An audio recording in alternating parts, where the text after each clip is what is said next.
মাঝরাত, দেয়াল টপকে বাড়ি থেকে পালিয়ে এসেছি। চলছি একলা পথের প্রতীক হয়ে, জানি না কোথায় যাব। চলছি দূর অজানায়। সামনে রেলওয়ে স্টেশন। ট্রেন আসার আওয়াজ পেয়ে স্টেশনে এসে ট্রেনে উঠে পড়ি। জানি না কোথায় যাব। একটা সিটে বসে পড়লাম। সিটে বসতে পায়ে কি যেন লাগলো। তাকে দেখি একটা লাগেজ, কিন্তু লাগেজটা কার? এই সিটে তো কেউ ছিল না। জানালা দিয়ে সবুজ প্রকৃতি দেখছি। পরের স্টেশনে আসতে না আসতেই পাশের সিটে সবাই নেমে গেল, কিন্তু কেউ লাগেজটা নিল না। মনে হয় কেউ ছেড়ে চলে গেছে। লাগেজটা খুলতে অবাক হয়ে যায়। লাগেজটা টাকা দিয়ে ভর্তি, কিন্তু এগুলো কার টাকা? দেখি তো লাগেজে কোনো কার্ড বা ঠিকানা আছে কিনা। একটা কাগজ দেখতে পেলাম।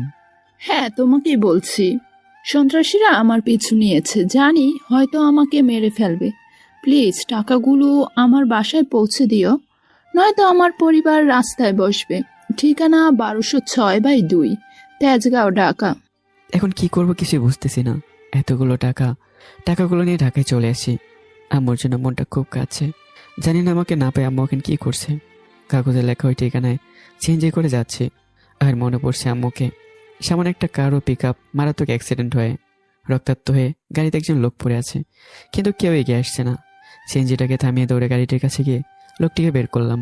অনেক জায়গায় আঘাত পেয়েছে, মাথা ফেটে গেছে, পায়েও ক্ষতের সৃষ্টি হয়েছে। আমি সিএনজি চালককে বললাম, ভাইয়া, লোকটাকে হাসপাতালে নিতে হবে। বেশিক্ষণ এভাবে থাকলে লোকটি মারা যাবে। ভাই, ছাড়ুন তো এসব। আমার আমার আবার আপনাকে নামিয়ে অন্য প্যাসেঞ্জার নিতে হবে। এসব পুলিশ দেখবে। আপনি গাড়িতে উঠুন। আপনাকে ডাবল ভাড়া দেব। লোকটিকে নিয়ে গিয়ে হাসপাতালে চলুন। এদিকে লোকটির অবস্থা আরও খারাপ হতে লাগলো। তাড়াতাড়ি সামনের একটা হাসপাতালে নিয়ে আসলাম। ডক্টর লোকটিকে কেবিনে নিয়েই, পেশেন্টের অবস্থা খুবই খারাপ, ইমার্জেন্সি অপারেশন করতে হবে। আপনি ওনার কি হন? ছেলে।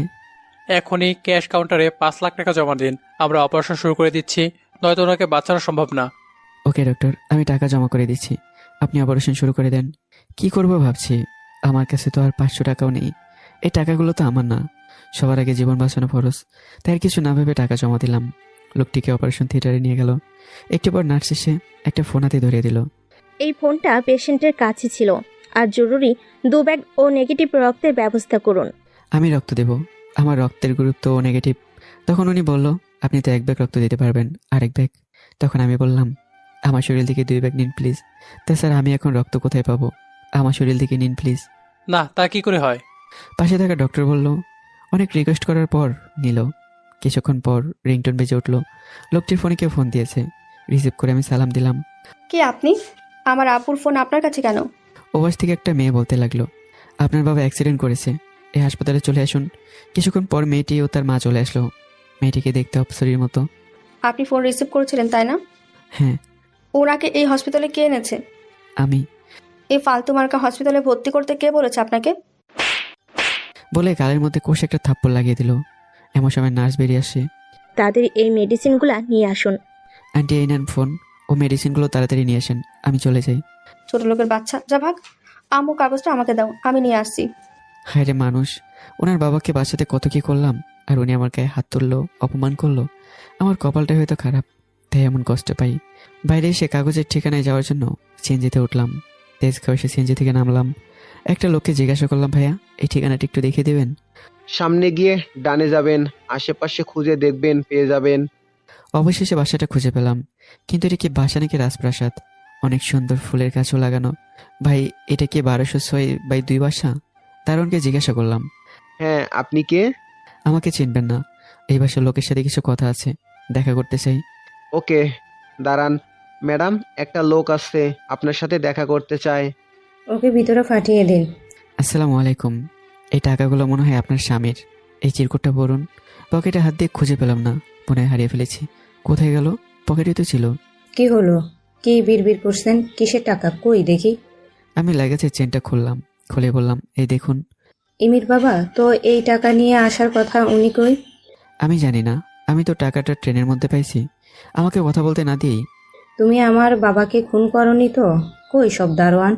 সবাই এসে আমাকে বেঁধে ফেলে ও মারধর করে মুখ পেঁচিয়ে রাখে। আমি কথা বলতে পারছি না। টাকা গোনার পর বলল, এখানে তো 95 লাখ, আর বাকি 5 লাখ কোথায়? একটা মেয়ে সিঁড়ি দিয়ে নামছে। এ কি? মেয়েটাকে তো আমি ট্রেন থেকে নেমে স্টেশনে দেখেছি। এই কুত্তার বাচ্চা, বল আমার বাবা কই আটকে রাখছিস কোথায়? আম্মু, পুলিশকে ফোন দাও। একটু পর কিছু পুলিশ এসে আমাকে ধরে নিয়ে যায়। আমাকে রিমান্ডে নেওয়া হয়, আর ইচ্ছে মতো মার দিতে থাকে। এই কুত্তা বাচ্চা, বল আমার সাহেবকে কই রাখছিস, আর 5 লাখ টাকা বের কর। Patient out of danger. আপনার ছেলে ঠিক সময় মতো না নিয়ে আসলে হয়তো পেশেন্ট সারা জীবনের জন্য পঙ্গু হয়ে যেতেন। কি?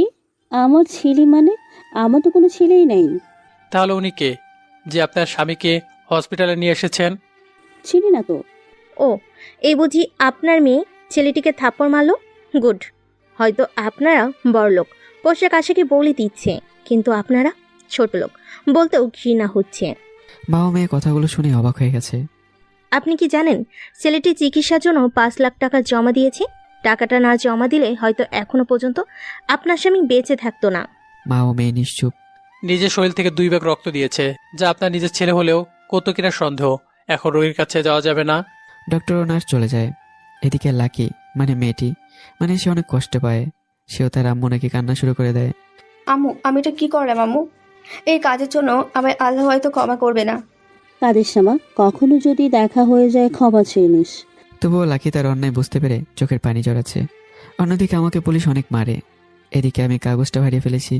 আমাকে এত মারার পরও আমি ব্যথায় চিৎকার করছি না। এই ব্যথা তো ক্ষণিকের, তার থেকেও আমার মনে অনেক বেশি ব্যথা। অন্যদিকে আমান সাহেব বাসায় ফিরে আসে আর জানতে পারে কেউ একজন টাকা নিয়ে আসে, আর 5 লাখ টাকা কম থাকে তাকে পুলিশে ধরিয়ে দেয়। আমান সাহেব খুব ভালো মানুষ। এমনও তো হতে পারে ছেলেটি বিপদে পড়ে 5 লাখ টাকা কোথাও নষ্ট করেছে। আর যদি টাকারই লোভ থাকতো তাহলে এতগুলো টাকা তো আর ফিরিয়ে দিতে আসতো না। সে ভাবলো যাই গিয়ে পুলিশের কাছ থেকে ছাড়িয়ে নিয়ে আনি। সে থানায় আসে আর আমাকে ছাড়িয়েও নেয়। বাবা, তোমার নাম কি? আবির। আমার জন্য তোমার কি অবস্থা করেছে পুলিশ। বাবা, আমাকে মাফ করে দিও। না আঙ্কেল, আপনি কেন মাপ চাচ্ছেন? আমি আপনার 5 লাখ টাকা দিয়ে একটা অ্যাক্সিডেন্ট হওয়া ব্যক্তিকে চিকিৎসা করিয়েছি। চিন্তা করবেন না আঙ্কেল, আমি আপনার টাকা শোধ করে দেব। না বাবা, লাগবে না, লাগবে না। আর তুমি তো টাকাটা নাওনি, একজনকে সাহায্য করছো। না আঙ্কেল, আমি কারো কাছে ঋণী থাকতে চাই না।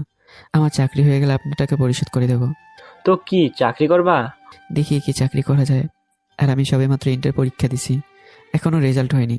তবে আমি কার চালাতে পারি। ও, তাহলে আমার বাসার ড্রাইভার হয়ে যাও, মাসিক 25,000 করে বেতন পাবা। ধন্যবাদ আঙ্কেল, আপনি আমার অনেক বড় উপকার করলেন। তারপর তিনি আমাকে ওনার বাসায় নিয়ে গেলেন। বাপি, তুমি ওই চোরটাকে বাসায় নিয়ে আসলে কেন? না মামুনি, আবির চোর নয়, ও একটা লোককে বাঁচাতে টাকাটা ডাক্তারকে দিয়েছে। ছোট লোকটা বানিয়ে বললো আর বিশ্বাস করলে বাপি? না রে মা। বাবা, তুমি ওই রুমে যাও, এখন থেকে ওইখানে থাকবে। বাপি। অনন্য রাগ করে চলে গেল আর মনে মনে ভাবে আমাদের বাসায় থাকবে মনু, বোঝাবো মজা কাকে বলে। এদিকে আমিকে নিজের রুমটা গুছিয়ে নিয়ে নেই আর বিছানায় শুয়ে শুয়ে বাসার সবার কথা ভাবতে থাকি। কোন এক সময় ঘুমিয়ে পড়ি। মাঝরাতে আমার শরীরে প্রচণ্ড জ্বর আসে। আমি কাঁপতে কাঁপতে ফ্লোরে পড়ে যাই। পরের দিন সকালে কাজের লোক নাস্তা দিতে এসে দেখে আমি ফ্লোরে পড়ে গোংড়াচ্ছি। সাহেব, ছেলেটা ফ্লোরে পড়ে গঙ্গাচ্ছে, মনে হয় অসুস্থ হয়ে গেছে। আঙ্কেল এসে তাড়াতাড়ি করে আমাকে হসপিটালে ভর্তি করায়। কিছুক্ষণ পর ওনার শরীরে তো অনেক ক্ষত হয়েছে, তাই ব্যথার শরীরে জ্বর আছে। কিছুদিন রেস্ট ও ওষুধ ঠিকভাবে খেলে সুস্থ হয়ে যাবে। আপনার চাইলে কালকে বাসায় নিয়ে যেতে পারবেন। পরের দিন আমায় বাসায় নিয়ে আসে। বাসার ভিতরে যেতে লক্ষ্য করলাম সেদিনের ওই মেয়েটি যার বাবাকে মেডিকেলে ভর্তি করেছি। আমাকে মাফ করে দাও প্লিজ, আমি সেদিন বুঝতে পারিনি। এই কি করছেন, ছাড়ুন আমাকে। না, ছাড়বো না। আগে বলো মাফ করেছো? আরে আমি সেদিন কিছু মনে করিনি। আপনার বাবা এখন কেমন আছে? আলহামদুলিল্লাহ ভালো, এখন অনেকটাই সুস্থ। ডক্টর বলেছে আগামীকালকে বাসায় নিয়ে যেতে পারবো। ওহ, আল্লাহ তাআলাকে অশেষ ধন্যবাদ। কিন্তু আপনার এই অবস্থা কেন? কই থেকে আসলেন? মামুনি, আবিরকে ডাক্তার রেস্ট নিতে বলেছে, তোমরা পরে কথা বলিও। আঙ্কেল আমাকে আমার রুমে দিয়ে আসলো। কিরে লাকি, তুই ছোট লোক ছেলেটার পায়ে পড়ে ক্ষমা চাইছিলি? আমি তো আমার নিজের চোখকে এখনো বিশ্বাস করতে পারছি না। তুই তো জানিস আমার বাবা অ্যাক্সিডেন্ট করে এখন হসপিটালে। আঙ্কেল কেমন আছে? ভালো আছে, এখন আজকে হসপিটাল থেকে রিলিজ দেবে। কিন্তু আঙ্কেলের অ্যাক্সিডেন্টের সাথে চোরটার কি সম্পর্ক? তুই যাকে চোর ছোট লোক বলছিস সেই আমার বাবাকে বাঁচিয়েছে। ও জানিস, সেদিন যদি ঠিক সময় মতো হসপিটালে না যেত আর নিজের রক্ত ও 5 লাখ টাকা না দিত, তাহলে হয়তো আজকে আমি এতিম হয়ে যেতাম। লাকির চোখে পানি ছলছল করছে। আঙ্কেল আমাকে আমার রুমে নিয়ে এসে রুমে যেতে লাকির কথাগুলো শুনতে পায়। তাহলে আমি রহমান সাহেবের জীবন বাঁচিয়েছি। আঙ্কেল। আচ্ছা মামুনি, তোমরা কথা বলো, আমি যাই, একটু কাজ আছে। তাহলে ছোট লোকটা আমাদের 5 লাখ টাকা দিয়ে আঙ্কেলের চিকিৎসা করিয়েছে? তোদের মানে? আবির তোর কি হয়? আরে কিছু হয় না, আমাদের বাসার ড্রাইভার। ও, ছেলে অনেক কিউট তাই না? কিন্তু আগে তো কখনো দেখিনি। 2 দিন হলো, কিন্তু বাসায় এসে অসুস্থ হয়ে যায়। আর অসুস্থ হবে নাই বা কেন? পুলিশের যে পিটানি খাইছে। কি পুলিশ মারছে মানে? মানে ওই 5 লাখ টাকার জন্য আমরা ওরে পুলিশে দিয়েছিলাম। কথাটা শুনে লাকি যেন কান্না করে দেবে এমন ভাব। ভেবেছিলাম পুলিশ ছাড়াই হাড় হাড্ডি ভালো করে ভেঙে দিবে, কিন্তু তেমন কিছুই করেনি ছোট লোকটাকে। চুপ কর তুই, আর আমার সাথে কথা বলবি না। লাকি কাঁদতে কাঁদতে বাসায় চলে যায়। অনন্যা ও লাকি দুজনে বান্ধবী, একই কলেজে পড়ে। বাসায় গিয়ে ভাবতে থাকে, ছেলেটা আমার বাবার জন্য কত কষ্ট পেল। বিকেলে লাকির বাবা রহমান সাহেবকে বাসায় নিয়ে আসে। লাকি আমার সম্পর্কে সবকিছুই বলে। সবকিছু শুনে রহমান সাহেব কেঁদে ফেলে। ছেলেটাকে দেখতে ইচ্ছা করছে। ওকে আব্বু, কালকে তোমায় অনন্যাদের বাসায় নিয়ে যাব। অন্যদিকে আমি আমার আম্মু, ভাবি, ভাইয়া সবার কথা ভাবছি। জানি না আম্মু কেমন আছে। আমি জানি আম্মু ভালো নেই। আমাকে ছেড়ে আম্মু কি করে ভালো থাকবে? অনেক ভালোবাসি তোমায় আম্মু। আম্মুর সাথে কথা বলতে ইচ্ছে করছে, তাই ভাবছি আজকে একবার ফোন দেবো। সন্ধ্যায় অনন্যা আমার রুমে আসলো। কি যেন দেখে চলে গেল। কিছুক্ষণ পর আঙ্কেল আমার রুমে আসলো। আবির, এখন কেমন আছো? অনেকটা ভালো আছে আঙ্কেল। ও গুড, খাইছো? হ্যাঁ আঙ্কেল। আঙ্কেল একটা ফোন লাগতো, 5 মিনিট কথা বলতাম। ওকে, আমি পাঠিয়ে দিচ্ছি। মামুনি, ফোনটা আবিরের রুমে দিয়াই তো। আমি ফোনটা হাতে নেই। অনন্যা এসে দরজায় কান পেতে থাকে। ভাবে যে দেখি ছোট লোকটা কার সাথে কথা বলে। আমি আমার আম্মুর নাম্বারে কল করলাম। ও পাশ থেকে ফোন ধরলো। দেখলাম ভাইয়ার কণ্ঠ, তাই কলটা কেটে দিলাম। মনটা খারাপ হয়ে গেল। দেখি চাচাতো ভাই আরাফাতকে কল দিই। ওয়ালাইকুম আসসালাম। আরাফাত, আমি আবির। ও ভাইয়া, তুমি কই? তোমার বিয়ের কথা শুনে বাসায় আসলাম আর কি। এগুলো কি শুনছি? থাক ওসব বাদ দে। আম্মু কেমন আছে রে? বড় আম্মু ভালো নেই ভাইয়া। তুমি যাওয়ার পর থেকে ঠিকঠাক মতো খাওয়া দাওয়া করে না। তোমার চিন্তায় অসুস্থ হয়ে পড়ে। কি বলিস? কথাটা শুনে বুকের ভেতরটা মোচড় দিয়ে উঠলো। ভাইয়া, তুমি বাসায় ফিরে এসো। না রে, কি করে যাব বল? এই কলঙ্ক নিয়ে যেতে চাই না। আমি যে তোরে ফোন দিয়েছি কাউরে বলিস না প্লিজ। আর মায়ের দিকে একটু খেয়াল রাখিস। আমার চোখ পানিতে ভিজে গেছে, কথাও ঠিকভাবে বলতে পারছি না। ভাইয়া, তুমি কি কাঁদছো? না রে, ভালো থাকিস, পরে কথা হবে। অনন্যা আড়াল থেকে আমাকে এভাবে কাঁদতে দেখে তার নিজের চোখে পানি চলে আসে। নিজের রুমে চলে যায় আর ভাবে যে ওই ছেলেটা কে। মনে অনেক কষ্টে বাসা থেকে চলে আসে। আমি আম্মুর কথা ভেবে আর ঘুমাতে পারি না। পরের দিন সকালে লাকি ও রহমান সাহেব আমাকে দেখতে আসে। আমার রুমে যেতে দেখে আমি আগে থেকে কাঁদছি, চোখ মুখ ফুলে গেছে। কি হয়েছে? তোমরা কাঁদছো কেন? না আঙ্কেল, আম্মুর কথা খুব মনে পড়ছে তো। কি হয়েছে তোমার মায়ের? আর এভাবে কেউ কাঁদে? আমি মনে মনে বললাম, আমার সাথে যা হয়েছে তা আপনাদের কিভাবে বলি, যেখানে আমার আপনজনেরা আমাকে বুঝলো না। কি হলো, চুপ করে আছো কেন? কি বলবো? আমরা তোমাকে যা বলছি তার উত্তর দাও। ভাবছি কিভাবে আমি বলবো। তাদের সত্যি বলবো নাকি মিথ্যা বলবো বুঝতে পারছি না। নিজেকে সামলে নিয়ে বললাম, আসলে পরীক্ষায় খারাপ করায় আমার বড় হয়ে আমাকে অনেক মারে এবং বকা দেয়, যে কারণে আমি বাসা থেকে চলে এসেছি। তুমি মিথ্যা বলছো কেন? ওর কথায় আমি কিছুটা ঘাবড়ে গেলাম। তবুও বললাম, কই মিথ্যা বললাম? তুতলাচ্ছ কেন? আমি কিছু না বলে নিচের দিকে তাকিয়ে ভাবতে থাকলাম। উত্তর দাও না কেন? কালকে রাত্রে কার সাথে কথা বলছিলে? কিসেরই বা অপবাদ নিয়ে বাড়ি থেকে বের হয়েছো? আমি ওটিকে জিজ্ঞাসানোর দৃষ্টিতে তাকাই আর ভাবতে থাকি, সে কিভাবে জানলো? না, ওদের মিথ্যা বললে হবে না, সত্যটা বলতে হবে। আমি না এদের সাথে আমার ঘটে যাওয়া সত্যটা শেয়ার করি। আর নিজের কষ্টের কথা অন্যকে বলে নিজেকে একটু হালকা মনে হয়। তাই আমি ওদের সব কিছু বলতে শুরু করলাম, বাসা থেকে শুরু করে এখানে আসা পর্যন্ত। একদিন কোনো এক দরকারে ভাইয়ের রুমে যাচ্ছিলাম। ভাইয়ের রুমে দরজা খোলা মাত্রই 2টি দেহকে উলঙ্গ অবস্থায় দেখতে পেলাম। আমার যেন কথা বলার কোনো শক্তিই নেই। আমি যেন সব শক্তি হারিয়ে ফেলেছি, কারণ তারা আর কেউ ছিল না। এক ছিল আমার বড় ভাই, আর আরেকজন আমার মামাতো বোন জান্নাত, যাকে আমি 2 বছর ধরে ভালোবাসি। জান্নাত আমাকে ভালোবাসে, কিন্তু তাকে কখনো এই অবস্থায় দেখব আমি স্বপ্নেও ভাবিনি। আমাকে দেখে এতক্ষণে ভাই ও জান্নাত কাপড় পরা শুরু করে দিয়েছে। লজ্জায় কেউ কোনো কথা বলছে না। হয়তো আমি এখানে আসবো কেউ আশাই করেনি। ছি ভাইয়া, তোমাকে আমার ভাইয়া বলতে ঘৃণা করছে। তুমি কি করে এটা করতে পারলে? লজ্জা করলো না তোমার? ভাবি থাকা সত্ত্বেও এমনটা করলে? জান্নাত, তোমাকে এবার কি বলবো? ঘৃণা হচ্ছে আমার নিজের প্রতি। আবির প্লিজ কাউকে কিছু বলো না, প্লিজ, তোমার পায়ে পড়ি। ছি, তোমার নোংরা মুখে আমার নাম কখনো উচ্চারণ করবে না। কাঁদতে কাঁদতে চলে এলাম আমার রুমে। নিজের চোখে যেন বিশ্বাস করতে পারছি না। জান্নাত কেন এমনটা করলো? আমি সাথে শারীরিক সম্পর্ক করতে চাইলাম না বলে আমার ভাইয়ের সাথে এমনটা করবে? সারা রাত কেঁদে কাটিয়ে দিলাম। বাসায় কাউকে এবার এই কথা বলবো কি করে? ভাবি সংসারটা যে ভেঙে যাবে। ভাবি তখন বাবার বাড়িতে। সব ভেবে ডিসিশন নিলাম বাসা থেকে দূরে কোথাও চলে যাব। তাই জমানো মাটির ব্যাংকটা ভাঙলাম। 1336 টাকা ছিল। ব্যাগে কিছু কাপড় নিয়ে ও জমানো টাকাটা নিয়ে বাইরে বেরোতেই বাসার সবাই, আবির, সকালবেলা কোথায় যাচ্ছিস বাবা? মা, আমি দূরে কোথাও চলে যাচ্ছি, হয়তো আর ফিরবো না। কই যাবে তুমি আমাকে ছেড়ে? বিয়ে করার ভয়ে পালাচ্ছ? তোর মতো নোংরা মেয়েকে বিয়ে করবো আমি?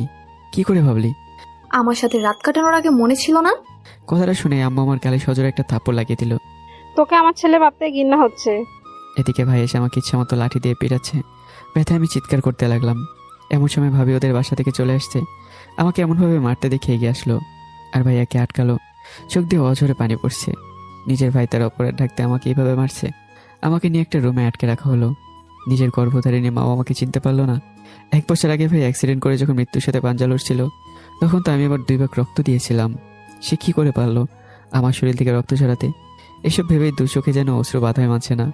জান্নাতের সাথে আমার প্রেম আছে, বাসার সবাই জানে। কিছুক্ষণ পর আম্মু এসে পাঞ্জাবি আর পায়জামা দিয়ে যায়। তোর সাথে জান্নাতের বিয়ে, রেডি হয়ে নে। আর বিয়ে না করলে আমার মরা মুখ দেখবি।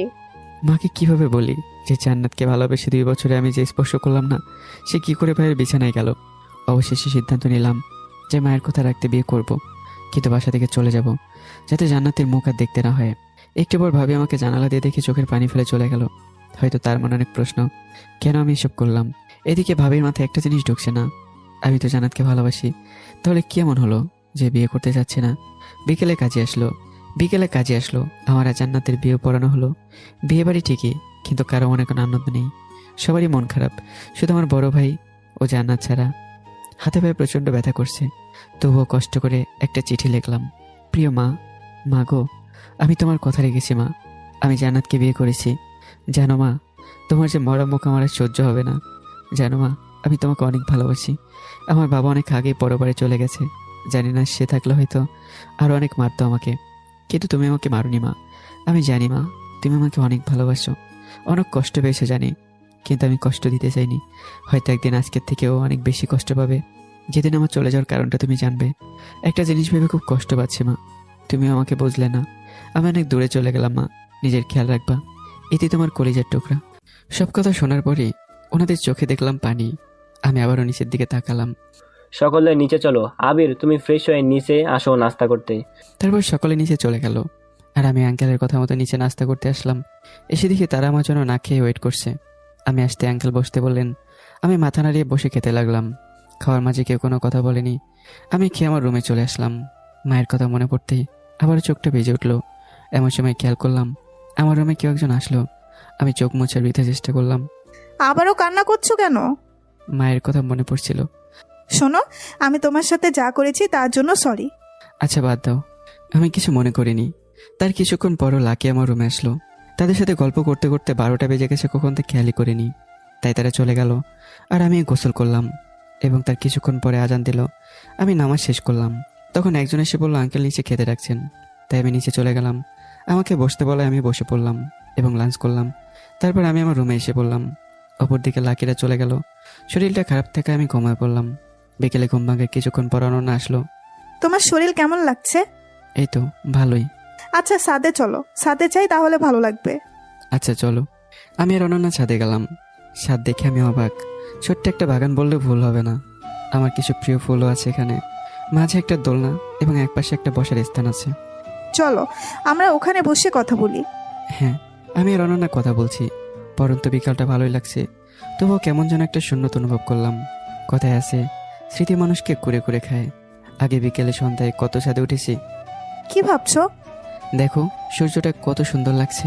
এই অপরূপ বিকেলে পশ্চিম আকাশে রক্তিম সূর্যটা প্রকৃতিকে দিয়েছে এক মনোমুগ্ধকর ছোঁয়া। এর মাঝে সৌন্দর্য বাড়িয়েছে আকাশ ওরে আপন নিরে ফিরে এক ঝাঁক পাখি। অনন্যার সাথে আরো কিছুক্ষণ গল্প করলাম। তখন অনন্যা বলল, নিচে চলো, সন্ধ্যা হয়ে গেছে। তোমাকে অনন্যার সাথে একই কলেজে ভর্তি করে দিব। আর তোমার ভালো ড্রেস নেই, তাই অনন্যার সাথে আজকে শপিংয়ে যাবে। আমি মাথা নাড়িয়ে হ্যাঁ জানালাম। চলো এখনই যাই। আচ্ছা। তারপর আমি আর অনন্যা গাড়ির কাছে গেলাম। আমি যেহেতু ড্রাইভিং পারি তাই ড্রাইভারকে নিতে হলো না। তাই আমি আর অনন্যা মার্কেটে গেলাম আর অনন্যার পছন্দ মতো কিছু ড্রেস কিনলাম। কেনা শেষে অনন্যা আমাকে একটা মোবাইলের দোকানে নিয়ে গেল আর আমার জন্য একটা মোবাইল কিনলো। মার্কেট করতে করতে দুপুর হয়ে গেল। তাই আমরা একটা রেস্টুরেন্টে গেলাম আর অনন্যায় অর্ডার দিল। তাই দুপুরে খেয়ে বাসায় চলে আসলাম। বাসায় এসে ফ্রেশ হয়ে ঘুমিয়ে গেলাম। বিকেল অনন্যা এসে আমাকে ডেকে তুললো আর বলল তার বাবা নাকি ডাকছেন। আমি ফ্রেশ হয়ে নিচে গেলাম, গিয়ে দেখি আঙ্কেল বসে আছে। তখন বললেন, তুমি আর অনন্যা কোথা থেকে ঘুরে আসো? আমি মনে মনে ভাবছি হঠাৎ এটা বললো কেন? আচ্ছা ঠিক আছে। তখন দেখি অনন্যা রেডি হয়ে নিচে আসছে। হালকা সাজে তাকে অপরূপ সুন্দর লাগছে। অনন্যা এসে আমাকে ধাক্কা দিল। তখন আমার ঘোর কাটলো।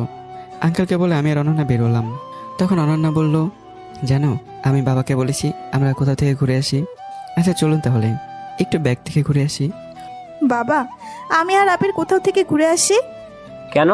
অনন্যা তার বাবার কাছে বলে, আসলে বাবা আবির তো ওখানে কিছু চেনে না, তাই তারে নিয়ে একটু ঘুরে আসি, তার মনটা ভালো লাগবে। সে কি যাবে? বাবা তুমি বললে ও না করবে না। আচ্ছা আমি বলবো। ওকে বাবা। এবার বর্তমান তুমি আমাকে নিয়ে আসলে যে? এমনি আনছি। আমরা কথা বলতে বলতে গাড়ির কাছে আসলাম, কিন্তু অনন্যা বলল আমি রিক্সাতে যাব। আমি কিছু না বলেই তার কথা মতো রিক্সা খুঁজলাম। রিক্সা আসলে অনন্যা একটা ঠিকানা বলল, সেখানে রিক্সা গেল। যাওয়ার সময় আমি তার কাছ থেকে একটু দূরে সরে বসলাম। তখনই, এত দূরে বসেছো কেন? পড়ে যাবে তো। না আমি ঠিক আছি। বেশি কথা বলো কেন? একটু এদিকে আসো। আমি ওর কথা একটু ওর দিকে চেপে বসলাম। কথা বলতে বলতে রিক্সা তার গন্তব্যে চলে আসলো। বুঝতে পারলাম এটা কোনো একটা পার্ক। তখন অনন্যা বলল, নিচে নামো, আমরা চলে এসেছি। আমি নেমে পড়লাম। ভাড়া দিয়ে আমি আর অনন্যা পার্কে প্রবেশ করলাম। পার্কে গিয়ে দেখি সবাই জোড়ায় জোড়ায় বসে আছে। আমি আর অনন্যা একটা জায়গায় গিয়ে বসলাম।